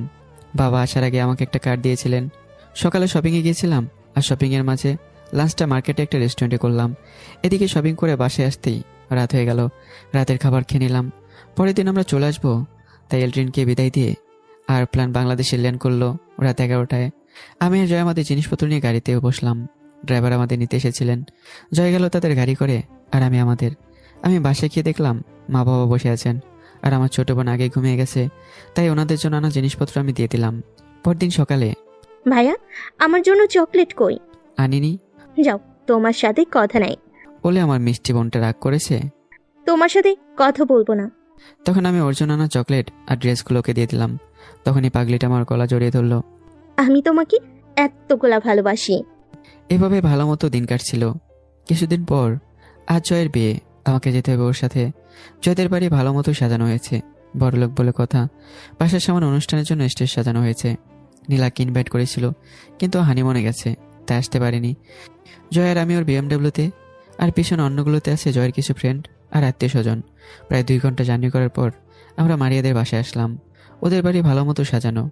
জয় সহ আমরা গাড়ি থেকে নামলাম। বরপক্ষের জন্য গেট ধরা হলো। আমি আর জয় সামনে। গেট ছাড়তে হলে 10,000 টাকা লাগবে, না হলে গেট ছাড়বো না। আমরা টাকা দিয়ে দিলাম, তারা অনেক খুশি, আর গেটটাও ছেড়ে দিল। আমরা গিয়ে সঠিক জায়গায় বসে পড়লাম। এর মধ্যে অনেকে আসলো বরকে দেখতে। কিছুক্ষণ পর খেয়াল করলাম অনেকজন মেয়ে আসতেছে। তাদের মধ্যে একজনকে দেখে আমি অবাকের চরম পর্যায়ে। সে কেউ নয়, সে হলো জান্নাত। তখন আমি ভাবতে থাকলাম, জান্নাত যদি আসে তাহলে কি তার মা বাবা আছে কিনা। জান্নাত আমার মামাতো বোন, তবে আপন না। জান্নাতের আব্বু আমার মায়ের চাচাতো ভাই, আর জান্নাত সহ মারিয়ার বান্ধবীরা যখন আমাদের এখানে আসলো তখন জান্নাত আমাকে দেখে অবাক, তবে কিছু বলেনি। আপনারা তো বলবেন জান্নাত এখানে কিভাবে আসলো। আসলে জান্নাত মারিয়ার খালাতো বোন। জান্নাত একা এসেছে, কিন্তু সাথে তার মা বাবা আসেনি। এই জন্য আমি বলেছিলাম মারিয়াকে আগে কোথাও দেখেছি। আরেকটা কথা, জান্নাত 1 সপ্তাহ মারিয়ার বান্ধবীরা একদিন আগে এসেছে, তাই তাদের সাথে পরিচিত হয়ে গেছি। এখন গল্পে ফিরি। জয় তার জায়গায় বসে আছে, আর তার সাথে আমি ও তার বন্ধুরা। ওরা এসেই আমাদের সাথে গল্প শুরু করলো। একে একে পরিচিত হলাম। তবে জান্নাতকে দেখলাম অনেকটাই চুপ করে আছে, আবার আগের থেকে অনেকটা শুকিয়ে গেছে। দেখতে দেখতে বিয়েটাও হয়ে গেল। আর কোণে পক্ষ থেকে মারিয়ার সাথে তার 2-3টা বান্ধবী ও জান্নাত এসেছে জয়দের বাসায়। বাসায় আসার পরেই কিছুক্ষণ আড্ডা দিলাম। জয়, আমি বাসায় চলে যাব। আমি একপাশে গিয়ে জান্নাতের কথা বললাম। আগে থেকে সেসব জানতো, তাই বেশি কিছু বলার প্রয়োজন বোধ করিনি। আমি যখন চলে আসবো তখন জান্নাত ডাক দিয়েছিল, কিন্তু আমি না শোনার ভান করে ওখান থেকে চলে আসি। বিয়ের সবকিছু শেষ হওয়ার 1 মাস পর এর মাঝে জয় মারিয়াকে নিয়ে আমাদের বাসায় এসেছিল। আজকে জয় আর মারিয়া ঘুরতে গেছে জান্নাতদের বাসায়। জয় আগে থেকে সব জানতো, কিন্তু কিছু বলেনি। এখন তো একটা নিরিবিলি জায়গা যেখানে মারিয়া জান্নাত। মারিয়া, এই চিঠিটা রাখ। আজ থেকে 1 সপ্তাহ পরে এটা তুই আবিরকে দিবি। এর আগে দিবি না। কথা দে তুই এটা খুলেও দেখবি না। আচ্ছা ঠিক আছে, তবে তবে কি? তুই কি আবিরের প্রেমে পড়ে গিয়েছিস নাকি? পড়েছি। আচ্ছা, 2 দিন পরে মারিয়ারা চলে আসলো ঢাকাতে। মারিয়া যদি বলে যায় তাই। এই চিঠিটা নেও, কালকে আবিরকে দিয়ে দিও। জান্নাত দিয়েছে, তবে খুলে দেখো না, মনে করে দিয়ে দিবে। জয় কিছুটা বুঝতে পারলেও হ্যাঁ বলে চিঠিটা নিয়ে নিল। পরদিন ভুলে জয় চিঠিটা বাসায় রেখে চলে আসে অফিসে। জয় যখন অফিসে আসে তখন, কিরে কি খবর? এই তো ভালোই। জয় চিঠির কথা মনে পড়ে গেল। পকেটে হাত দিয়ে দেখে চিঠিটা বাসায় রেখে এসেছে। তাই কথা না বাড়িয়ে যে যার কাজের দিকে পা বাড়ালো। একদিন পর আজকে জয় আমাকে চিঠিটা দেয়। এখন পড়া লাগবে না, বাসায় গিয়ে পড়িস।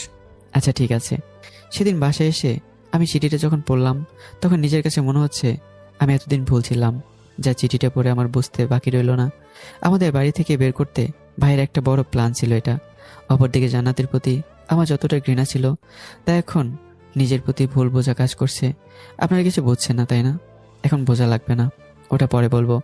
এর মাঝে আজকে নাইমের ফাইনাল পরীক্ষাও শেষ। আজকে আমি জয়দের কোম্পানিতে আমার স্থানে নাইমকে বসিয়ে দেব। যেই ভাবা সেই কাজ। যে কারণে একটা অনুষ্ঠানের আয়োজন করা হলো, সেখানে সকল কর্মকর্তা উপস্থিত ছিলেন। অনুষ্ঠান পরিচালনা করছে 2 জন, একজন মেয়ে অন্যজন ছেলে। আপনারা জানেন এই কোম্পানিতে একজন নতুন ম্যানেজার নিয়োগ করা হবে, আর আগের ম্যানেজার চাকরি ছেড়ে দিবে। এই কারণে প্রধান অতিথি মানে জয় অনুষ্ঠানের আয়োজন করেছেন। এরপর জয় মঞ্চে যায় আর সকলে হাতে করতালি দেয়। আপনারা জানেন আবির বা আব্দুল্লাহ এখান থেকে চাকরি ছেড়ে দেবে।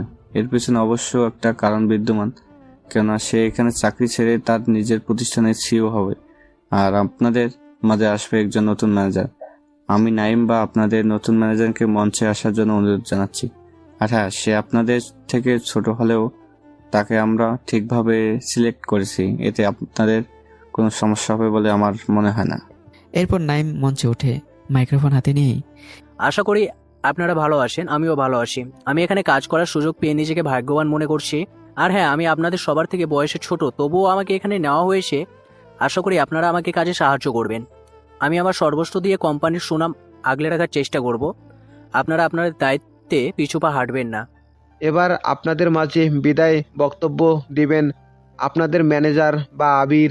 আমি তাকে মঞ্চে আসার জন্য অনুরোধ করছি। এই বলে নাইম তার বক্তব্য শেষ করলো। তখন ধীর পায়ে আমি মঞ্চের দিকে এগোতে থাকলাম মাইক্রোফোন হাতে নিয়ে। আমি মঞ্চে আসার আগেই সকলের করতালির শব্দ আমার কানে ভেসে আসলো। আপনাদের সকলকে আমার পক্ষ থেকে জানাই শুভেচ্ছা অভিনন্দন। আশা করি সকলে ভালো আছেন। আমি আপনাদের দয়ে ভালো আছি। আমার বিদায়টা চিরবিদায় নয়, আমি মাঝে মাঝে আসবো। আপনারা আমাকে যেমনটা সাহায্য করেছেন, আশা করি নাইমকেও সেভাবে সাহায্য করবেন। আপনারা তাকে আমার মতোই ভাববেন। আমি যেমনটা আপনাদের সাথে থেকে কাজ করেছি, আপনারা তার সাথে সেভাবে কাজ করবেন। সে আপনাদের আমার মতোই সাপোর্ট করবে। আমাদের কাছে পড়ালেখার মূল্যটা খুব বেশি নয়, আমরা মূল্য দিই তার আচার আচরণ, তার ব্যবহার বিধি। সে যদি খুব বেশি অভিজ্ঞ নাও হয় তবুও তাকে নেওয়া হয়েছে। আর হ্যাঁ, আমরা চাইলে ভালো অভিজ্ঞ একজন নিতে পারি, তবে সে যে ভালো হবে নাকি খারাপ হবে তার কোনো গ্যারান্টি নেই। নাইমের সাথে পূর্ব পরিচিত, তাই জন্য এই পদটা তাকে দিয়েছি, যে কিনা আপনাদের হয়ে কাজ করতে পারবে। আমি আমার বক্তব্য আর বড় করতে চাই না। আশা করি আমার কথাটি আপনারা বুঝতে পেরেছেন। বিদায়। তখন দেখলাম সকলে চুপ হয়ে আছে। প্রথমে যখন নাইমকে দেখিয়েছি হয়তো অনেকে মানতে পারেনি, আর এখন আমার কথা শুনে সকলে চুপ হয়ে আছে। এরপর শুরু হয় নৃত্য অনুষ্ঠান। দিন শেষে আমি আমার বাড়িতে। বাবা বলেছেন কালকে আমাকে ওনার অফিসে সবার সাথে পরিচয় করে দেবেন এবং কালকে কয়েকজনকে নতুন করে চাকরি দেবেন, আর তার দায়িত্ব আমাকে দিয়েছেন।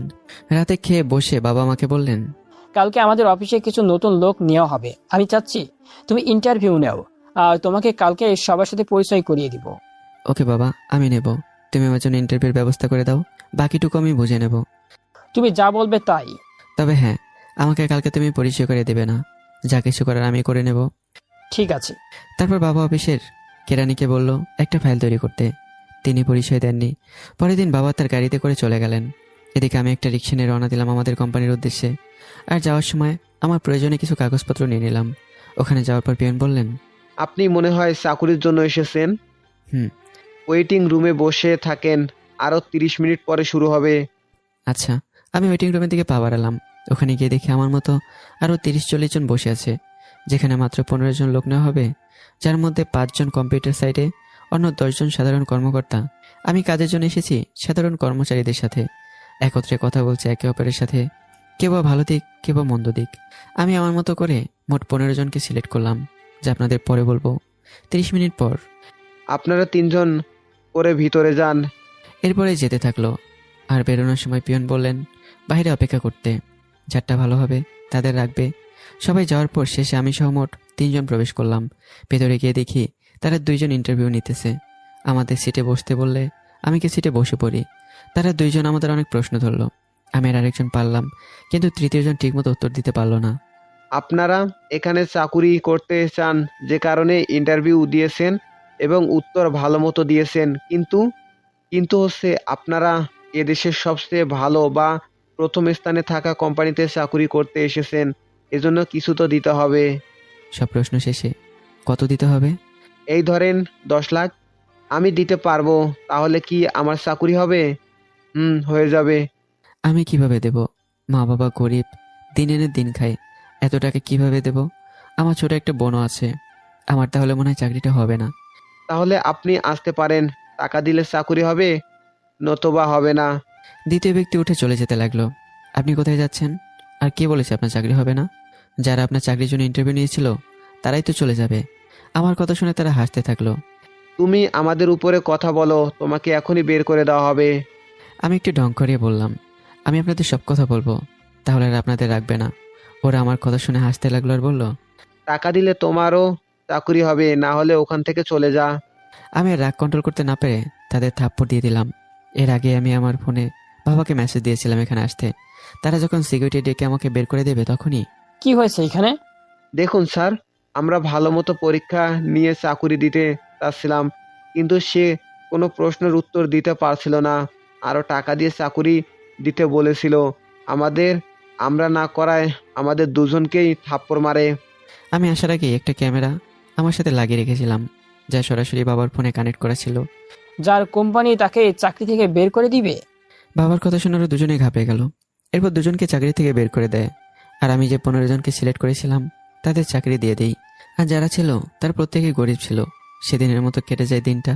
পরের দিন যখন অফিসে গেলাম তখন সবাই আমাকে রেসপেক্ট করেছে, কেননা এখন আমি তাদের নতুন বস। দিনগুলো ভালো মতোই কাটতে থাকে। এভাবে আমাদের ফাইনাল পরীক্ষাও শেষ হয়ে যায়। বলে রাখা ভালো, আমি মোটামুটি 100 সদস্যের একটা গ্যাং তৈরি করে ফেলেছি। কেননা আমাদের কোম্পানিটা যেহেতু এদেশের টপ, তাই আমি গ্যাংটা তৈরি করেছি। তবে এ ব্যাপারে কেউই জানে না। এমনকি আমার কাছে যারা কাজ করে তাদের একজন ছাড়া বাকি কেউ আমাকে চিনেও না। আর এই গ্যাংয়ের লিড সে দেয়, তার নাম হচ্ছে আরিয়ান। আর আরিয়ানই আমাকে চিনে শুধু। খারাপ কোনো কাজে তারা নেই। সকলে অনেকটা খেটে খাওয়া পরিবারের ছেলে বা অনাথ, তাই তারা বিশ্বাসঘাতকতা করবেন এটা আমার বিশ্বাস। তবে একবার অনন্যার বাবার সাথে দেখা হয়েছিল। আমি অনন্যার কথা বলেছি, আঙ্কেল আমি অনন্যাকে বিয়ে করতে চাই। আপনি চাইলে আমার বাবা মাকে আপনার বাড়িতে পাঠাবো, যদি আপনি কিছু মনে না করেন। না, তা কখনো সম্ভব নয়। কেননা আমি আমার বন্ধুর ছেলের সাথে অনন্যার বিয়ে ছোট থেকে ঠিক করে রেখেছি। এখন আমার কিছুই করার নেই। আমি ওনার কথা শুনে স্তব্ধ হয়ে গেলাম। আমার কাছে কেন যেন নিজেকে খুব ভাগ্যবান মনে হচ্ছে, কেন আমার সাথে সবসময় এমন হয়। এদিকে অনন্যার বাবা অনন্যার ওই অবস্থা দেখে আমার কথা বলে দিয়েছে, যে কারণে এখন সে আগের মতো আছে, শুধু আমারই অজানা। এদিকে বাবা মার বিয়ের ব্যাপারে আলোচনা করছে মার সাথে। এদিকে আমাদের কোম্পানি থেকে ও অনন্যাদের কোম্পানি থেকে বের করে দেওয়া কর্মকর্তারা কিভাবে যেন একত্র হয়েছে তা আমার অজানা। আজকে অফিসে যাচ্ছি, কিছু লোক নেওয়া হবে এই জন্য। আমি ফাইলগুলো দেখছিলাম, তখনই 3টা নাম দেখে আমার চোখ আটকে গেল। আর তাদের জন্য আমি বিশেষ কাজের ব্যবস্থা করলাম, কেননা তারা 3জন হলো রাহাত, মেহেদি আর হাসিব, সেই পুরনো বন্ধুগুলো। আরও যে কয়েকজন ইন্টারভিউ দেবে তাদের ইন্টারভিউ কক্ষে পাঠিয়ে দেওয়া হলো। এদিকে পিয়নকে দিয়ে ওই 3জনকে আমার রুমে পাঠিয়ে দিতে বললাম। যদি ওদের সাথে মাঝে মাঝে আমার দেখা হয়েছে, কিন্তু আমি এখানকার সিও তা বলিনি, শুধু বলেছি অন্য একটা কোম্পানিতে কাজ করি। স্যার আসতে পারি? হ্যাঁ, আসতে পারেন। আমি মুখে রুমাল বেঁধে গিয়েছিলাম, যে কারণে তারা কণ্ঠ অনুধাবন করতে পারেনি এবং চেয়ারটা উল্টো দিকে ঘুরে থাকা আমাকে দেখতেও পারেনি। আচ্ছা, আমি আপনাদের জন্য স্পেশাল কাজের ব্যবস্থা করেছি, যেন আমার পাশে সবসময় থাকতে পারেন। আমি কেনই বা আপনাদের এখানে দিলাম বলতে পারেন? আমরা এখানে কাজে সব করতে পারো। আর আপনাদের তো এখানে চাকরি করার ইচ্ছে অনেক আগে থেকেই। আমার কথা শুনে তারা অবাকের চোখে বলল, আপনি জানলেন কিভাবে?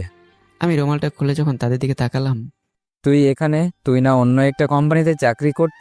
ঠিকই। না, এটা আমার কোম্পানি। তোদের জন্য যে সারপ্রাইজটা রেখেছিলাম তা কেমন উপভোগ করলি? মাম্মা, তুই একেবারে পাক্কা খেলোয়াড়। তারপর আমি তাদের আমার স্পেশাল অ্যাসিস্ট্যান্ট পদে চাকরি দিলাম, যেন আমার সাথে থাকতে পারে। এভাবেই কাটতে থাকে দিনগুলো। এখন বাবা মাকে বিয়ের কথা বলছেন। তোমার জন্য একটা মেয়ে দেখে রেখেছি, তার সাথে তোমাকে অনেক মানাবে। তুমি চাইলে তার ফটো দেখতে পারো। না বাবা, দেখা লাগবে না। তোমাদের পছন্দ আমার পছন্দ, যার সাথে বিয়ে দেবে তাকে আমি মেনে নেব। এই না হলে আমার ছেলে। বাবা মুচকি এসে স্থান ত্যাগ করলেন। সেই হাসিতে কিছু রহস্য আছে, যার কারণ আমি জানি না, তবে আপনারা অবশ্যই জানেন। আমি বাবাকে অনন্যার কথা বলতে গিয়ে বলতে পারিনি, কেননা আঙ্কেল আমাকে তার ছেলের মতো করে ভালোবাসেন। কিন্তু তার দেওয়া তার বন্ধুর কথা তো আমি নিজ হাতে ভাঙতে পারি না। নীরবে রয়ে যাবে সব কান্না। কেন আমার সাথে এমন হয় সবসময়? যাকে প্রথমে ভালোবেসেছি তাকে চিনতে না পেরে বাড়ি ছাড়া হয়েছি মিথ্যা অপবাদে, যেখানে তার ভুল ছিল না। অযথা আমি ভুল করে ঘৃণা করেছি। আর এখন সে আমার মায়া ত্যাগ করে অন্য কোথাও। এরপর যখন অনন্যাকে পেলাম, তখন সে হবে অন্য কারো। ছোটবেলায় হারিয়েছে বাবা, জ্যাঠা, দাদা নামক ভালোবাসাকে। যদি আপন ছিল, তবুও আপন থেকেই পর। এটা ভাবতে ভাবতে কখন যে চোখের পানি এসে গিয়েছে ভাবতে পারিনি। কিছু ভালো লাগছিল না, তাই গিয়ে শুয়ে পড়লাম। মনকে বোঝালাম, যা হয় ভালোর জন্যই হয়, তার সাথে খাপ খায় চলাটা শ্রেয়। আমি ডুব দিলাম ঘুমের অতল সমুদ্রে। প্রথম ভালোবাসা কিভাবে আমার জীবন থেকে চলে গেছে বহু দূরে, গড়ে আসা যাক। বছর 2 আগে যখন জান্নাতে লেখা চিঠিটা পড়েছিলাম, তার পরের দিনই আমার ফোনে একটা কল আসলো। তাকে দেখে আরাফাত ফোন দিয়েছে। কিছু না ভেবে ফোনটা রিসিভ করলাম। হ্যাঁ আরাফাত, বল, কেমন আছিস? আমি ভালো আছি, কিন্তু তুই এদিকের খবরটা জানিস? কেন, কি হয়েছে? জান্নাত আর নেই। ওর কথা শুনে আমি বসে পড়লাম।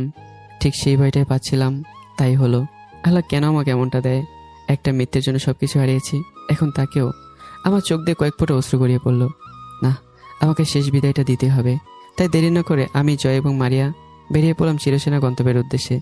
সাথে আমার বিশ্বস্ত লোক, যে আমার গ্যাংকে লিড দেয়, সে আর অন্য 3জন।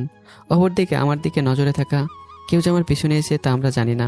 চিঠিতে কি ছিল এখন তাহলে বলি। সুপ্রিয় আবির, আমি জানি তুই আমাকে অনেক ভালোবাসতি, আর আমিও তোকে অনেক ভালোবাসতাম। কিন্তু দেখ, একটা ঝড়ে সবকিছু শেষ।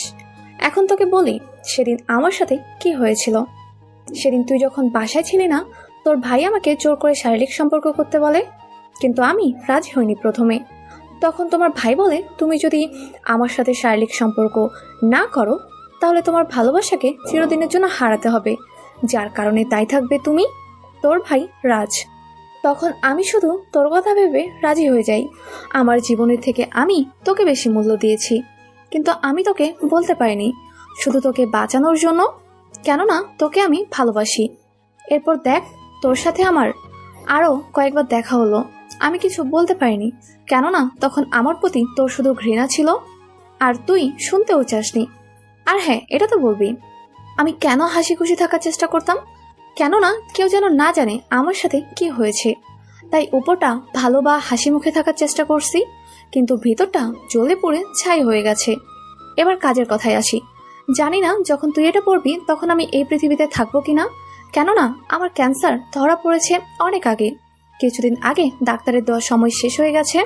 এখন যতটুকু আছে তা শুধু বোনাস হিসেবে ধরতে পারো। আগে কত স্বপ্ন দেখতাম তোকে নিয়ে ঘর বাঁধবো, তার স্বপ্ন অপূর্ণ থেকে গেল।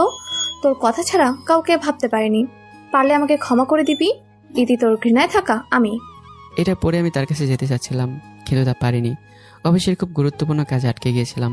ভেবেছিলাম 3 দিন পর গিয়ে তাকে একটা সারপ্রাইজ দেবো, কিন্তু তা অপূর্ণই থেকে গেল। এই জন্য যে ভয়টা পাচ্ছিলাম তাই হলো। এদিকে আমাদের গাড়িটা এসে থামলো জান্নাতদের বাড়ির পিছনে। আমরা গাড়ি থেকে নেমে গেলাম। মা, ভাই, ভাবি এসেছে।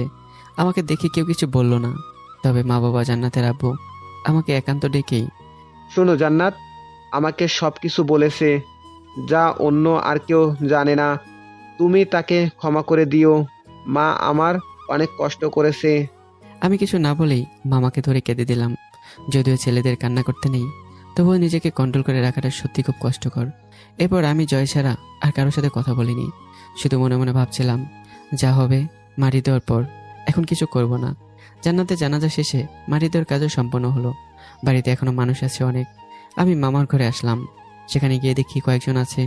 কিছুক্ষণ পর ওরা চলে গেল। আমি ভাবলাম, যা কিছু করার এখানেই সমাধানটা করার উপযুক্ত সময়। আমি আরাফাতকে দিয়ে সবাইকে ডেকে পাঠালাম। সকলে আসলো। সরাসরি কাজের কথাই চলে যাই। ভাইয়া, আমি চাইলে যেদিন মিথ্যাভাবতে বাড়ি থেকে বের হয়েছিলাম সেদিনই সব কিছু বলতে পারতাম, কিন্তু ভাবির কি হবে তা ভেবে আমি বলিনি। কিন্তু জান্নাত আমাকে যা বলেছে তার জন্য শুধু তুমি দায়ী। কি দোষ ছিল আমার? আমি তো তোমার কিছুই করিনি। কেন করলে আমার সাথে এমন? সকলে নীরব দর্শকের মতো চেয়েছিল। সব যেন তাদের মাথার উপর দিয়ে যাচ্ছিল। তখন ভাইয়া বলল, আমি সম্পত্তি নেশা পাগল ছিলাম, তখন চাইলেও বের হতে পারিনি। কিন্তু দেখ, পরে তোকে অনেক খুঁজেছি, কিন্তু ফলাফলস্বরূপ শূন্য। আজকে যেহেতু তোকে পেয়েছি, তাই ভেবেছিলাম সবকিছু মিটিয়ে তোকে বলবো, তারপর তুই যা শাস্তি দিবি তাই মাথা পেতে নেব। ভাইয়া আবারও বলতে লাগলো, তবে শোন, আমার মাথায় কি ভূত চেপেছিল সেদিন। তোরা যেদিন বাসায় ছিলি না, সেদিন আমার মাথায় শয়তানি বুদ্ধি খেলে যায় তোকে বের করার। তুই আমার আপন কেউ না। আমি তখন চাইনি আমাদের এই সম্পত্তি অন্যকে ভোগ করুক, তাই জান্নাতকে অস্ত্র হিসেবে ব্যবহার করেছি। এরপর তুই তো সবই জানিস। পরে আমি বুঝেছি টাকা জীবনে কিছু না। একজনকে হারালে সমস্ত টাকা পয়সা তার কাছে কিছুই না। যদিও বাসায় বলিনি, কিন্তু আমি তোকে অনেক খুঁজেছি। এখন তুই আমাকে যে শাস্তি দিবে আমি মাথা পেতে নেব। এমন সময় গুলির শব্দ হলো। কিছু বুঝে ওঠার আগেই আরিয়ান এবং তার সাথে থাকা 3 জন শব্দের দিকে 5-6টা বুলেট ছুড়ল। এবার বুঝিয়ে বলি, যখন ভাইয়া কথা বলে শেষ করলো, তখন দেখলো অপরিচিত 3 জন লোকের মধ্যে একজন আমার দিকে গুলি ছুড়েছে। তাই আমাকে বাঁচাতে গিয়েই ভাইয়ের ডান হাতের বাহুতে গিয়ে লাগে গুলি। ভাই কিছুটা শব্দ করে উঠল। ঠিক তখনই গুলির শব্দের উদ্দেশ্যে স্থলে আরিয়ান এবং তার সাথে থাকা 3 জন ওদিকে গুলি ছুড়েছে। ওই দুজনের নিথর দেহ মাটিতে লুটিয়ে পড়ল। আরেকজন মারা যায়নি এখনো, তাই তাকে কিছু জিজ্ঞাসা করার পূর্বে জ্ঞান হারিয়ে ফেলে। দেরি না করেই ভাই এবং তৃতীয় ব্যক্তিকে নিয়ে চলাম হাসপাতালের উদ্দেশ্যে। কিন্তু দুঃখের বিষয় হলো, যাত্রাপথে সেও মারা গেল। আমার একটা চিন্তায় পড়ে গেলাম, কেননা কেউ আমাকে মারতে চায়। এদের 3 জনের সবাই আমার অচেনা। তবে কে এরা? নাকি আমার জন্য এর থেকে ভয়ঙ্কর কিছু অপেক্ষা করছে? আমি পড়ে গেলাম ভাবনায়। অপরদিকে যারা আমাকে মারতে পাঠিয়েছিল তারা ভাবছে ওর সাথে থেকে সিকিউরিটি মেরেছে ওদের, নাকি অন্য কেউ। আমাদের থেকে শেষ করাটা আরো কঠিন হয়ে গেল। সব চিন্তা রেখে আমি ভাইকে নিয়ে ভাবলাম, ভাইয়া যেহেতু আমাকে বাঁচানোর জন্য নিজেকে বিলিয়ে দিয়েছে, তাই ভাইয়া এখন কিছু করতেই পারে না।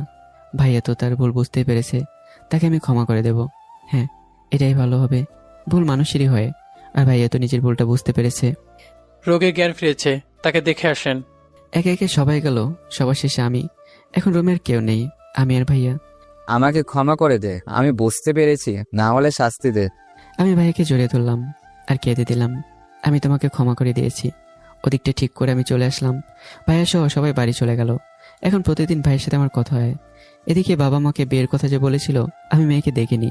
আজকে আমার বিয়ে, পুরো বাড়ির লোকজনের সমারোহ, আমার আত্মীয় স্বজনে ভরপুর। আম্মু, ভাই, ভাবি, মামা, মামি, আরাফাত আসছে। আমরা বরপক্ষ থেকে অনন্যার বাড়ির উদ্দেশ্যে না গিয়ে একটা কমিউনিটি সেন্টারের উদ্দেশ্যে যাই। কেন অনন্যার সাথে যে আমার বিয়ে তা আমি এখনো জানি না, তবে বন্ধুগুলো সব জানে। তাই তারা সারপ্রাইজের জন্য অনুষ্ঠান করছে কমিউনিটি সেন্টারে। আমি সেখানে গিয়ে দেখি বাবা কথা বলছেন অনন্যার বাবার সাথে। কিন্তু এটা দেখে একটু অবাক হয়নি, কেননা বাবার ব্যবসায়িক বন্ধু উনি। তবে তাকে দেখে অনন্যার কথা মনে পড়তেই বুকটা কেমন যেন কেঁপে উঠল। আমি সহ আমার বন্ধুরা নির্দিষ্ট জায়গায় গিয়ে বসে পড়লাম। কিছুক্ষণ পরে বিয়ের কাজ শুরু হবে। এর মাঝে 3 জন সহ আরো কয়েকজন হাতে গান নিয়ে ভেতরে প্রবেশ করলো। আমি মুখে ভয়ের ছাপ দেখিয়ে মনে মনে কিছুটা হাসতে লাগলাম।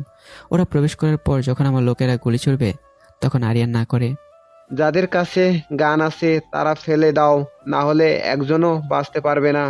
আমার লোকজন সব গান ফেলে দিল। এই 3 জনের কেউ নয় যাদের আমি বের করে দিয়েছিলাম তারা। আমাদের অফিস থেকে 2 জন, আরেকজন অনন্যার বাবার ম্যানেজার। এই দিনটার জন্য অনেক অপেক্ষা করেছি। আজকে তোকে শেষ করব। আমাদের অনেক বড় ক্ষতি করেছিস। এদিকে আমার শেরওয়ানির পকেট থেকে মেশিনটা বের করে শ্যুট করলাম। সাথে সাথে যে কয়জন ছিল 3 জনের আশেপাশে তাদের দেহটা মাটিতে লুটিয়ে পড়লো। তারা অবাক হয়ে আমার দিকে তাকিয়ে আছে। আমি আগেই জানতাম আমার সাথে এমন কিছু একটা হবে, তাই আগে থেকে সবকিছু রেডি করে রেখেছিলাম। তখন তাদের দেহটা মাটিতে লুটিয়ে পড়লো। আমি যে একটা গ্যাং চালাই এটা এখনো কেউ জানে না। তারা যখন জিজ্ঞাসা করেছিল তখন আমি তাদের সিকিউরিটি বলে চালিয়ে দিয়েছিলাম। এদিকে বিয়ের কাজ শুরু হলো। কাজী বিয়ে পড়ালেন, কিন্তু এখন আমি আমার জীবনসঙ্গীকে দেখতে পারলাম না। গাড়িতে দেখার কোনো ইচ্ছেই ছিল না। তাছাড়া ভেতরে লাইট অফ ছিল। গাড়িটা এসে থামলো আমাদের বাড়িতে। বউকে নিয়ে গেল আমার রুমে। আমি ছাদে আছি বন্ধুদের সাথে। ভিতরে গিয়ে আবার যেন চমকে না যাস, বেঁচে থাকলে কালকে দেখা হবে। ছাদে থেকে নিচে নামিয়ে আমাকে রুমে দিয়ে গেল তারা। লাইটটা অন ছিল। আমি গিয়ে খাটের উপর বসে পড়লাম। খাটে গিয়ে যখনই তার দিকে তাকালাম তখনই আমি যেন চমকে গিয়ে 2 হাত পিছনে গেলাম। অনন্যা তুমি? কেন, অন্যজনকে আশা করেছিলে নাকি? না মানে অন্য কারোর সাথে না তোমার বিয়ে হওয়ার কথা ছিল? কিন্তু ওটা তুমি, আর আমার বাবার বন্ধু তোমার বাবা। কেমন যেন সব গুলিয়ে যাচ্ছে। আমি অঙ্ক মিলাতে লাগলাম। না, সবার অঙ্ক মিলে, আমারটা মিলে না কেন? অঙ্ক পরে মিলিয়ে নিও, এখন নামাজটা পড়ে নাও। আমি রননা নামাজ পড়ে বিছানায় গিয়ে শুয়ে পড়লাম। বাকিটা ইতিহাস, ওগুলো আপনারা জানতে পারবেন বিয়ে করলেই। পরদিন সকাল অনন্যা গোসলের পরে একটা কামিজ পরে আয়নার সামনে বসে আছে। আমাকে গোসল করতে বলল। আমি ফ্রেশ হয়ে নিচে সেদিকে সবাই বসে আছে। সারপ্রাইজটা কেমন হলো? খুব ভালো, তবে আরেকটু হলে আমি গেছিলাম। আমার কথা শুনে উচ্চস্বরে হেসে দিল সবাই। শুরু হলো আমার দুষ্টু মিষ্টি সুখের সংসার, আর এর সাথে সমাপ্ত হলো আরেকটা ভালোবাসার গল্পের। আবারও আসছে আপনাদের জন্য নতুন গল্প। তো বন্ধুরা, চ্যানেলটা সাবস্ক্রাইব করে ভিডিওটাতে লাইক করে পাশে থাকবেন। দেখা হচ্ছে নতুন ভিডিওতে। ভালো থাকবেন, সুস্থ থাকবেন। আল্লাহ হাফেজ।